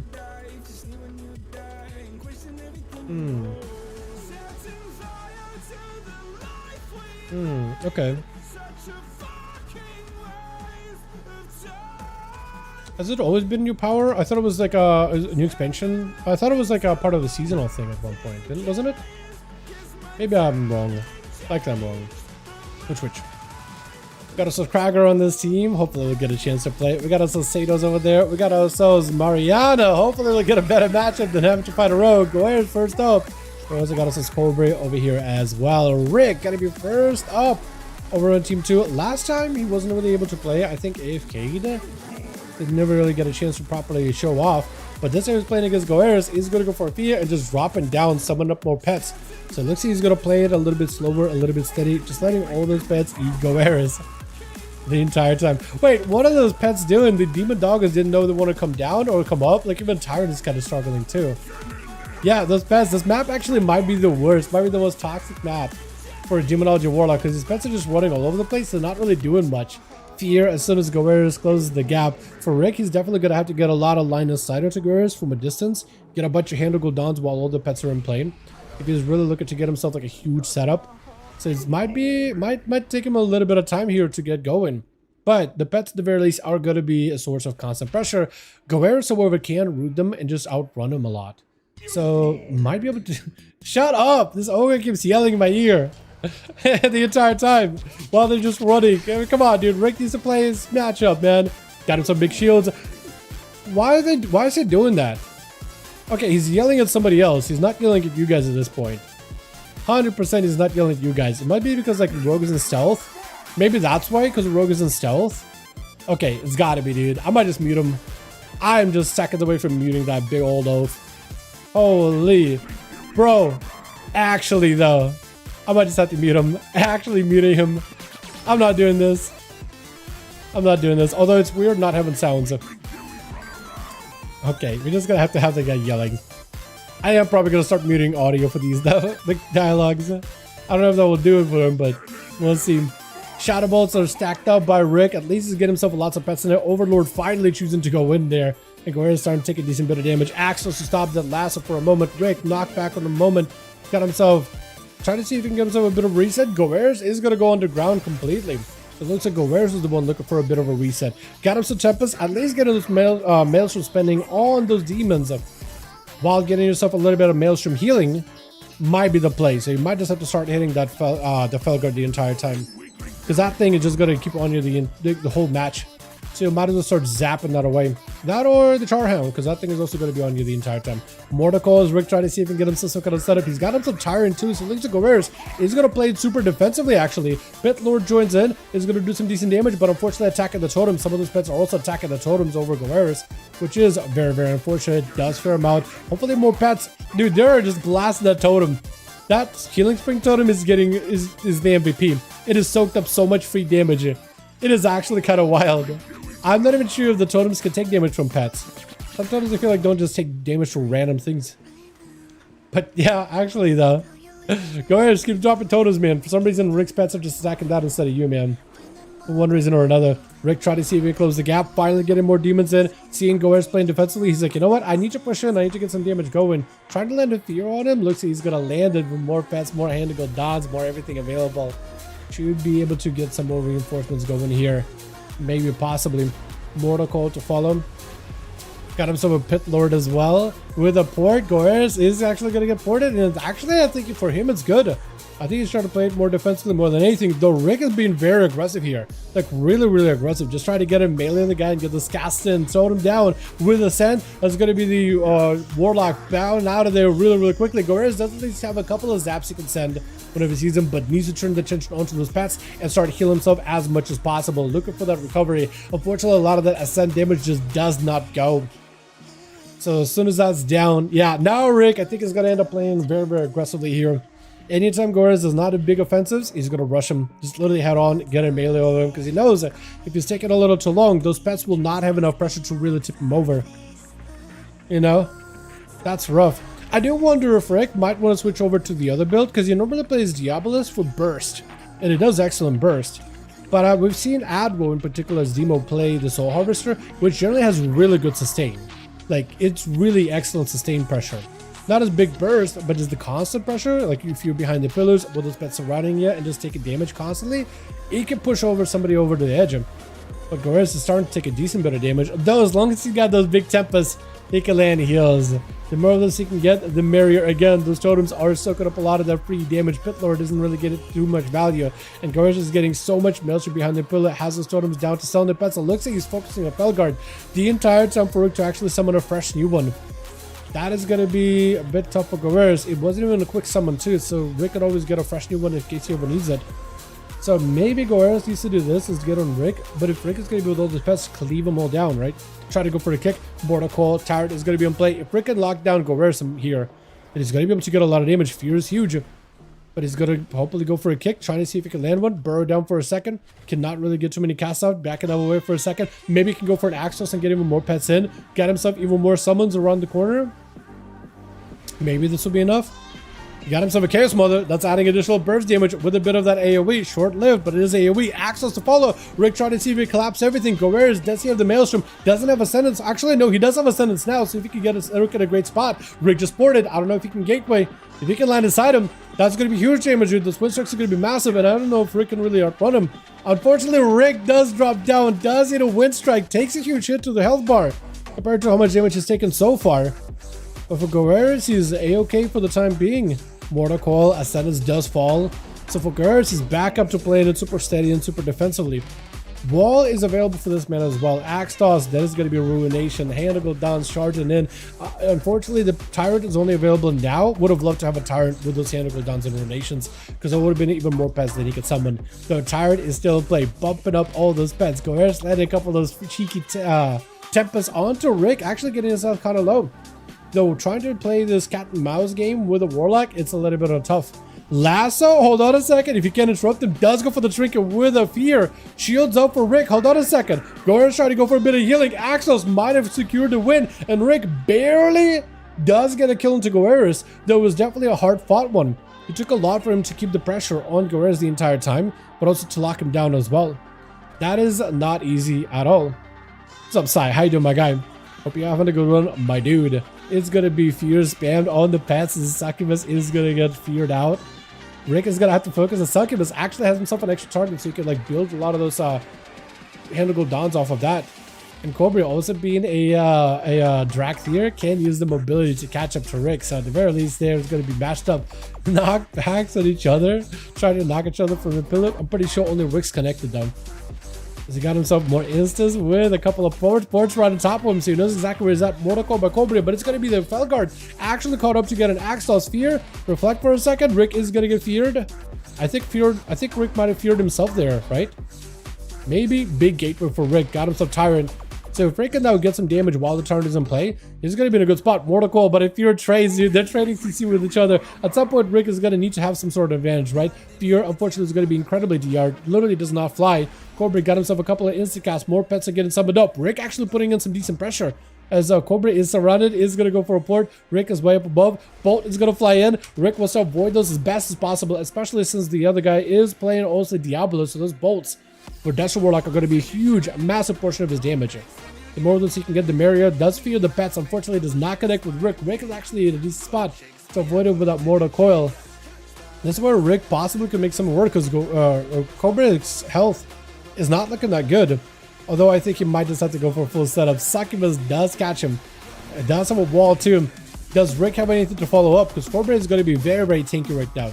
Very tanky. And Rick is not looking that healthy either. Rick actually looks like he might be in trouble. Dark back for a second. Rick continuing to pump damage. Mortal Coil to follow. Dropping under. Or stays thinking about dropping under. Does Cobra have a new follow-up? Do those pads, those imps, and everything is actually starting to really stack up. Does he have enough? Fear onto Rick. Rick with a trinket. Cobra with a port.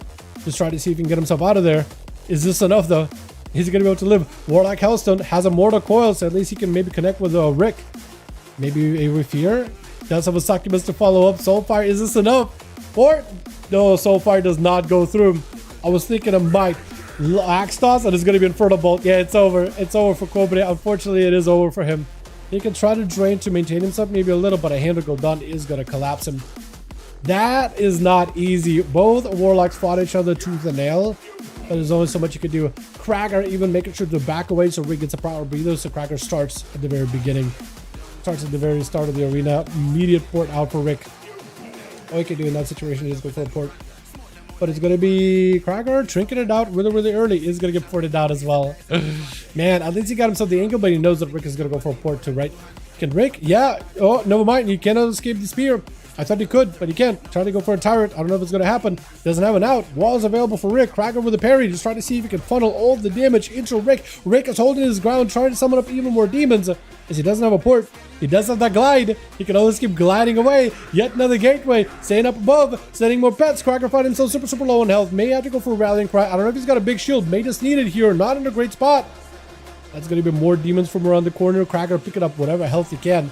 Does pick up a decent bit of healing. Knock back onto Cracker as Rick tried to create some distance between the two. Axe toss with hand to go downs from around the pillar. Mortal Coil so he gets himself an angle onto Cracker. Ruination too. Oh my god. I feel like the Demon Warlock might just be able to win this. Might be able to do it. Cracker with a shield using his embellishments, but it's not going to hold too much longer. The Void Shield maybe will let second wind start kicking in even a little bit. It did at least kick in just slightly. Demolish is going to follow through even if Rick backs away. Rick does get out of there. Hold up, let up. Is it going to be enough? Rick with blades. Does he have the health? I think it's over for Rick. He's alive. No, well, hold on a second. Thrown weapon. Ah, Cracker runs him through. Rick so far has been able to stay this entire time and did really, really well. Really, really well. Does Leo give Cracker a chance here? No, he's going to rush him. Does not want to let second wind kick in. Is going to immediately tease him with a lasso. Does he go for Ascendance? Because I feel like Ascendance would maybe be a bit of an overkill. Cracker, though, does go for Avatar. Leo, jumping on the ground. Cracker, I wonder if he can really do here anything. Maybe he could fear.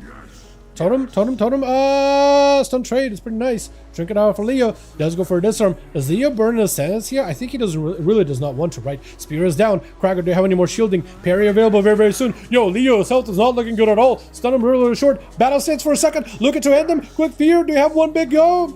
One big hit. That's all you need is one big hit. One big hit. Parry's up. Wall is up for Leo. Made to burn Ascendance here. Honestly, it doesn't sad, but it doesn't matter. Cracker does take it. I think the Shaman did right. Not ascending Cracker because he's like, well, I need Ascendance for another big guy. Cracker did not want to go down without a proper fight. And Toxic with a couple of bleeds, just trying to see if he can bleed Cracker dry. Unfortunately, Cracker does not have a Dark Iron Racial to remove those bleeds. Maybe all he can do is go for a leap. Maybe on the eye. Trinket. He can Trinket. Maybe disarm. Stun. Does get hit with a disarm himself. We'll need to disarm the rogue. Try to stop as much damage as he can. Whatever damage he can get to Toxic is going to help. Toxic knows as soon as he gets any decent damage on the Cracker, it's going to be over for Cracker. So he knows he can like how to be very, very limited on the burst he does. Cracker with the Demolish. Gouge for a second. Toxic just needed a little bit more. Just a little bit more damage. There's not much you can do in that situation. Maravana Cutie. Flare down. Not in camo. Trying to see if he can catch up to Toxic, who lands a sap. And stun and everything. Freezing trap. Oh, wait, so hold the dots on to Mariana. Mariana's going to need everything here to live. Might take out. Whoa, not even happening. Woo. My god. That is a hunter, though. That is the life of a hunter, right? It's a rogue, and you're dead. Unfortunately. Unfortunately. Toxic didn't save everything. He could have sent it some over to Krager, but he saved literally everything for the Hunter. Not easy. Not easy to live in Toxic in a good angle. Seeing the eye. Satos is on the other eye too, so you see the rogues out. They marked their eye. They'll mark their eye. If Satos is careful, might be able to get over there. If he's just watching the stream, he may know where this man is at. I do wonder. Actually, hold on. If he does walk over to where Toxie's at, does he watch the stream? If he's watching, no, he's watching both eyes. He's being a gentleman. He's being a scholar. He's not watching the stream. He's just playing the game. Gamer gaming. No tricking available for Toxie, so if Satos finds him, he would have a huge advantage. For Toxie, just camping one of the eyes, he is not in a bad spot. Actually, now he's moving. But if he's by this eye, right? If as soon as he's here, he'll sap him. Because by the other eye, you have this platform, you have over here, you have under the bridge, you can run up here and try to sap the guy. You have so many angles to work with. So many angles to work with. You know? The only thing that Satos will be able to do is if he picks up this eye, then you'll need to find a new approach for Toxic. If he picks up that eye, it's all about reaction speed. Reaction time, and I think Toxic would just have too much of an advantage. 30 seconds until Toxic's trinkets are back up and available. Satos in a good spot in the middle, because if, let's say, Toxic picks up the far eye or left eye, you will see him, he can duck, he's on the bridge, he's got line of sight, he can get an angle, he can go on the other side of the bridge, right? In the middle is also a safe spot too. Both rogues pick the same spot. You either gotta commit to one of the eyes, and watch the other one, see if the guy shoots up there, or in the middle, and it looks like Toxic, now he's getting some cooldowns back. He's fine roaming in the middle. Middle roaming for rogues is a classic. Oh, they're so close to each other. I think Satos saw him for a moment. Yeah, Satos saw him for a second. Fan? Oh, cheap shot. Does Toxic trinket. He does trinket.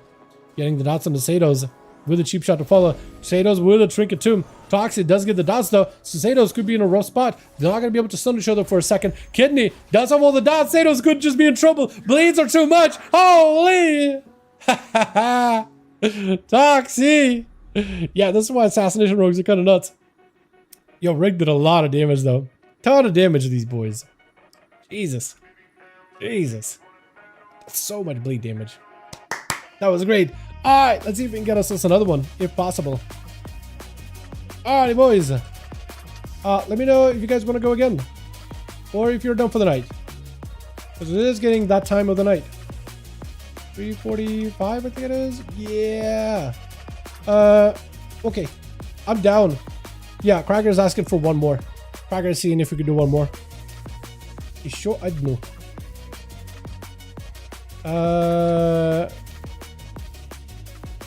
We'll do that grand again. That grand has been fun. Seeing if Krager's ready. Because Johnny's already ready. And we'll send it again. Sec, okay. Krager's swapping the groups a little. How to unlock the Gorilla faction and earn your best slot Druid Tank Trinket. Wait, Ogres were a faction TBC? Depleted Badge and Badge of Tenacity. Infuse the item with the power of 50 Apexis shards. Apexis crystals, no. Badge of Tenacity. Increase agility by 50. Is this a Druid only thing? Considered best slot for tanks? So what, you just use it? Oh, I guess it does have armor though. I guess it does have armor. Okay, I was thinking it was maybe some defensive thing. Cool. Neat. Or Gorilla? Yeah, I never did it. I never did that one. Go, okay. IG is also dodge chance. Oh, was it? Yeah, you're right. Okay. I'm so used to IG just being like damage. I'm so used to you just being like, oh, primary stats? Go hard, you know?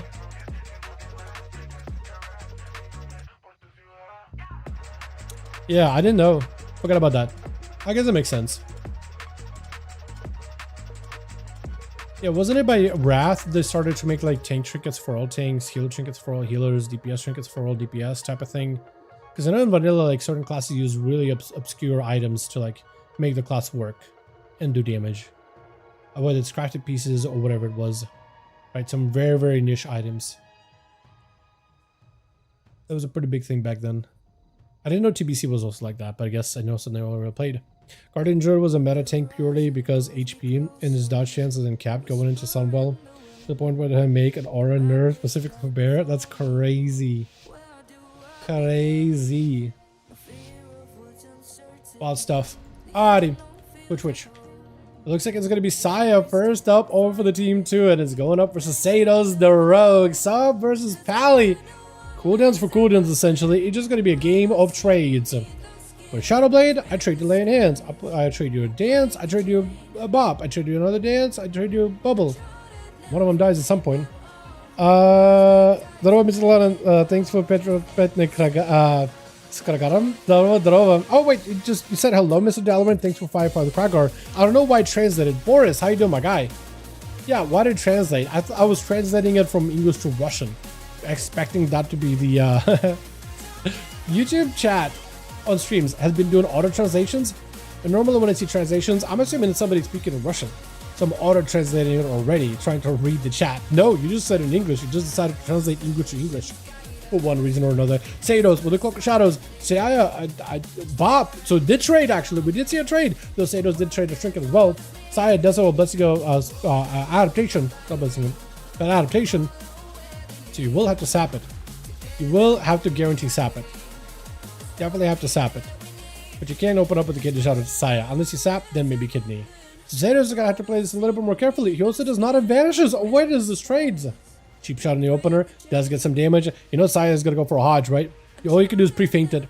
Oh, blind. Oh, instead, it's going to be Trinket for Saya. Try to see if he can make some damage happen. You know, so he can just do some dot damage onto the Rogue, and he's going to let the long range do work. Satos at least can go behind the pillar, catch up a little bit of healing, gouge up to Saya. But he's going to end up waddling out of there. Satos looking for a reset. Maybe can get it. Saya is just looking very, very healthy, though. Kidney shot to follow since there's no adaptation. Does the Rogue have a big go? This could be decent summon for the Rogue, actually. Cheap shot right after. The Saya use something. Lay on Hands. Hold on a second. The Rogue is trying to get cooldowns out of Saya little by little. He just got to escape. Oh, but that Hodge. I think with a Wake of Ashes and Wings, I think it's over. Do something for a moment. The Saya, I mean, he could just push in, right? I think he just push in. Satos does have Shadow Blades. Cheap shot, Blades, Dance, everything is available. Hold on a second, maybe we can make it work. Shield of Vengeance is not going to feel good at all. Yeah, that Shield of Vengeance popping on him is not feeling good whatsoever. Take Me to Moon up next as a Demon Hunter. Actually a really, really good class to fight up against a Paladin. Can do a lot of healing, especially since we're not into high dampening. And Saya is only walking into this one with a bubble since the Rogue was able to get a lot out of him. That Haunt, I'm not sure what happened. I feel like that shooter connected, but Blizzard decided, oh, I'm just gonna stop you. Hit the wall. Hit the wall, bud. Bump your head.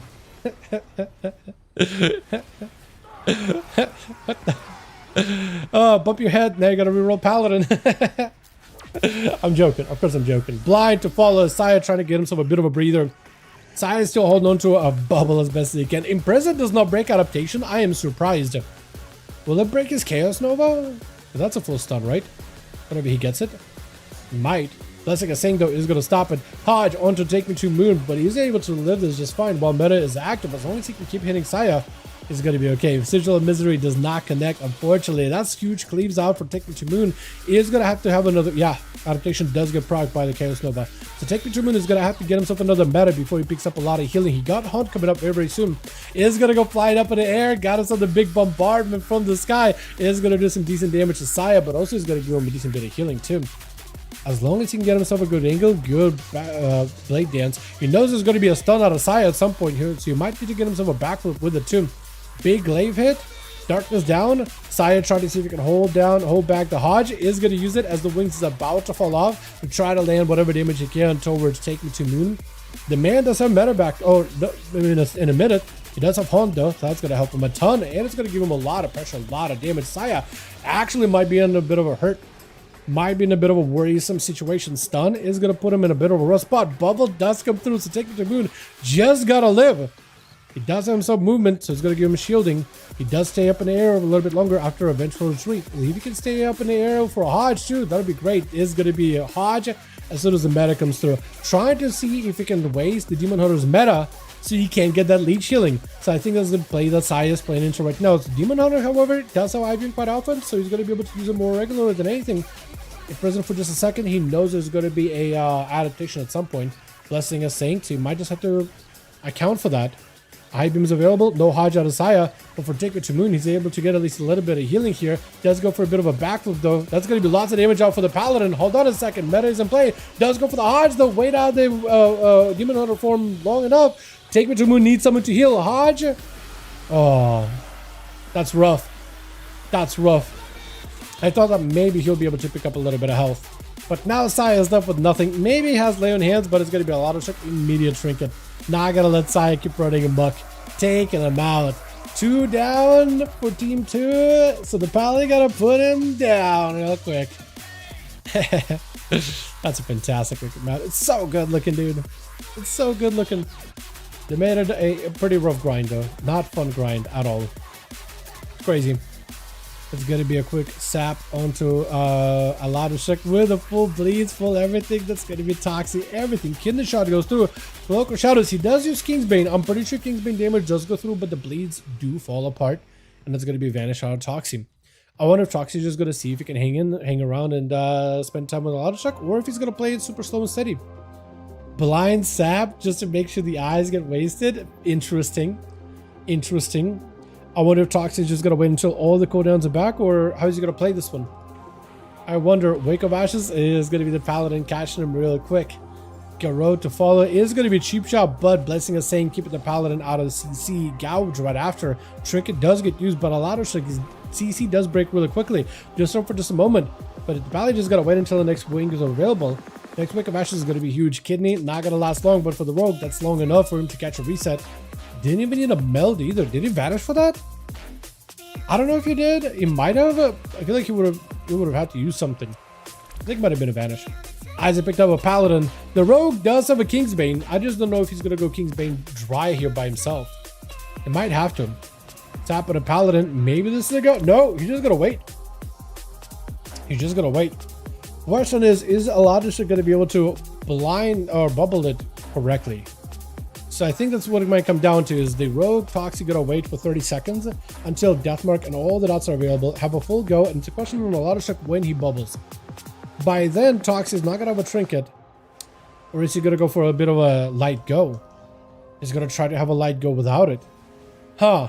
Might put him in a rough spot here, though. You may need to use evasion here immediately and Sippy Cup and use everything to heal. Yeah, he's taking a lot of damage though. Kidney shot does go through, but unless he gets himself sprint, he's not going to be able to escape easily. Smoke bomb to give himself a little bit of cover. Step. Try to see if he can escape him. Yet another step. Meld. Not enough. Cheap shot. Does have the dots. Is it going to be enough though? Kingsbane is available. Deathmark very, very soon though. Deathmark needs to come out.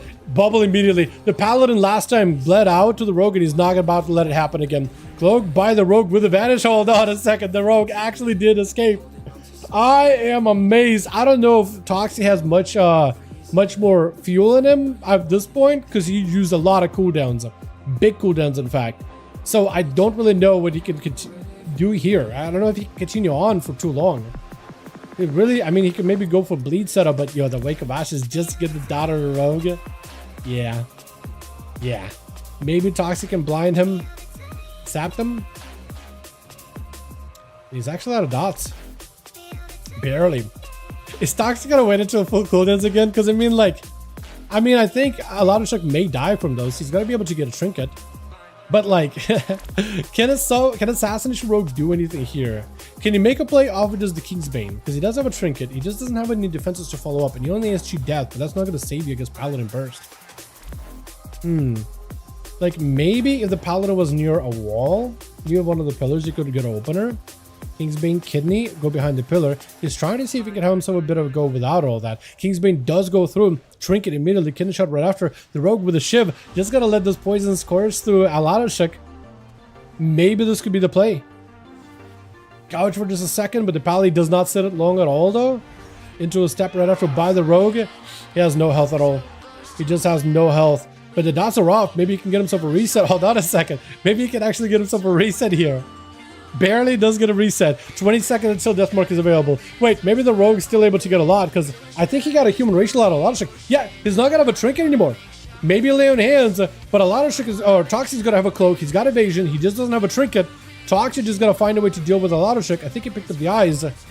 Saps him here. He doesn't have an out. He trinket is available, but it's on the same DR as a human racial. Toxie may need to pre-cloak it. Deathmark is in play. He just might need to evasion cloak and just do damage.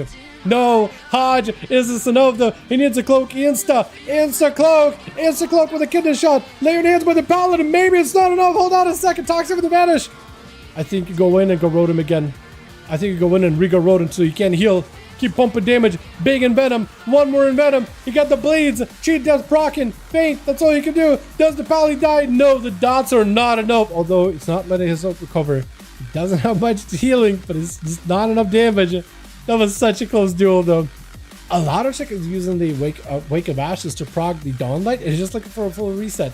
It might be able to let him stabilize at 55% dampening, but nah, Sabo ain't gonna let it happen. Sabo does end up burning a trinket really early, which gives a lot of Chick a chance here to have a go. That is gonna be a vanish Shadow Strike by the Rogue, so you can stay on him the entire time. With an incap out of for King. King go Valley? Valley. We could go Valley. Wait, is it King of Ellie? Is that what the name is? The King of Elementals? He does look like a King of Elementals though, like his whole Mog, right? Looks like a Primalist incarnate, you know what I mean? Sabo tried to see if he can step around this guy. Gouge for just a second. Next time he has a kidney shot, maybe be able to make something work. Disarm for just a moment. Hold on a second. Whoa. The Monk's almost dead. Monk with another port trying to go for a heal. Incap on Sabo. Does not have a sweep. He does put him to sleep. Does him a sleepy tail. Trying to go for heals with the Karma. Sabo just needs to wait. He's got himself a sippy cup. I don't know if he can gouge the guy or not, or shadow step behind him or anything. It is locking him down with those Fists of Fury. Gouge for a moment. Wait, if Sabo has a kidney shot. Oh, I think it's over. And he's out with Krager not letting the Rogue out of his sight. Wonderful demolish. Wonderful. Who's up next? Is it Leo or Rick? I feel like at this point for Krager, Rick probably would be a better matchup, right? And like, Krager has all the cooldowns. Going up against Rick with all the cooldowns might be able to make something work. I guess Leo might be tough because it's going to ascend him and then it's going to be like, what did the warrior do? Do you run? Do you hide? Do you face him? It's going to be lasso, full ascent, used to disarm him, instant disarm. So Krager's at least trying to stop some of the damage, but those tempers do not need a weapon. Fear for just a second. Whatever CC you can get onto Leo, I don't know if you can shock move him. Yeah, literally any CC you got to wait out the Ascendance is going to be huge. And Leo, unfortunately, did not get much value out of Ascend. That was tragic. But for Krager, he needed to do that in order to live. Bladestorm cancels it actually just so you can get Mortal Strikes in. He just needs those Mortal Strikes and overpowers, man. He just needs those big hits. That's all the warrior needs. And whatever bleeds he's got too. Try to see if we keep the pressure onto Leo as best as possible. Does go for Warbreaker. Parry's available. Does he use it? Krager with a bit of a rallying cry. Might need to use a parry here, but he won't have anything available after that. Big demolish. Almost enough to take down Leo, but that execute lands it. Does Rick give him a chance for an honorable duel? Nope. Dame. Nope. Does interrupt him for a second. Yeah, Krager. Maybe if you use his shield, that might give you some sec. Yeah, he's not gonna let you. He's gonna pour it on top of you. Trying to see if he can pop the bubble to you real quick. Yeah, ain't happening. At 13 minutes in a duel, 71% dampening, ain't happening. Krager does have his soul separated from his body by the looks of it. Parry is available. Yeah, I don't know if this can do much. I don't know if you can do really much here. Yeah, it's over. It's a close one. Well, not last duel, but like all the other duels were pretty close actually. Krager pick it up too. Well done, well done. A lot of shit pick it up too. Sabadell, fantastic. Toxie was 0. Was it not Toxie that got a huge kill there? I could be wrong. Never mind. I think it was the other game. I might have confused the games. Alrighty, boys. That was fun. That was wonderful. Dampening from the game, bro. If I could control dampening, I would remove it. Or like maybe like games are going too long, then I'll limit it, right?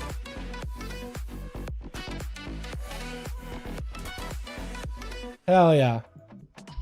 Hell yeah. Fantastic matches though. Yeah, I would control dampening, right? Maybe like at the start of the game, 0 dampening. Games going like after 10 minutes, let's drop it to like 20. Games are going like longer, let's drop it to, I don't know, 30. But like limited, right? Add a set amount of dampening so it's there, but it doesn't go up. I think it'd be fun.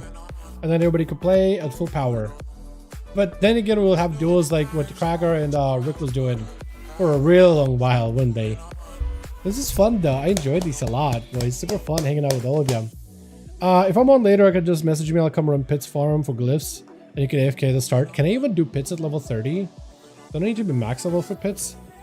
Yeah, that'd be fantastic. Yeah, that'd be awesome, actually. Yeah, glyph farming would be great because it will need that.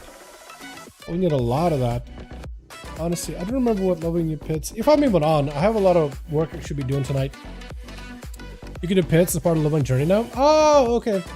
I didn't know. I didn't know. Although I feel like if I'm trying to level to max as soon as possible, I'm pretty sure tribute runs is like the best way for me to go about it right now.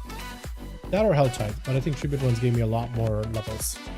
If I even can get those like tributes to begin with. I need a world boss, that's what I need.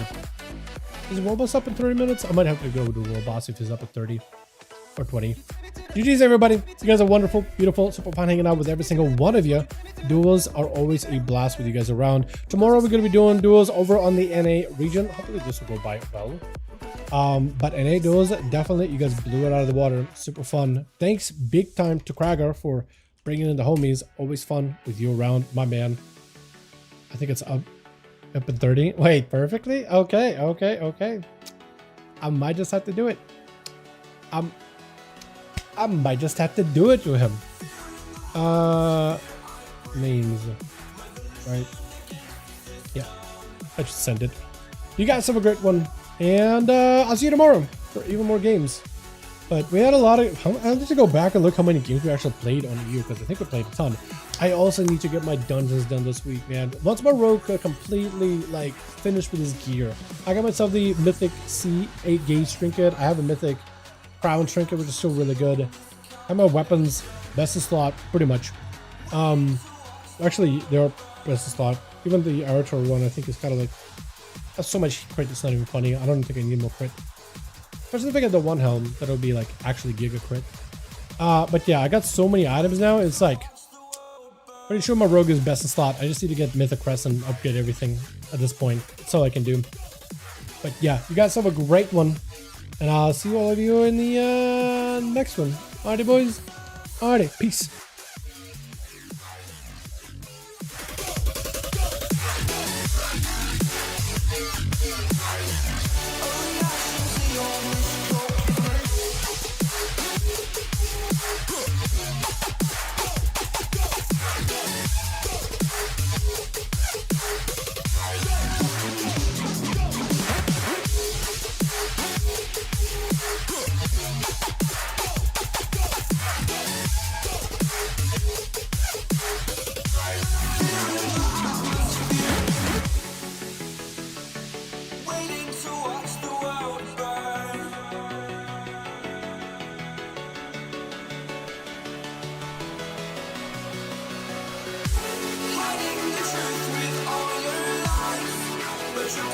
Against the system.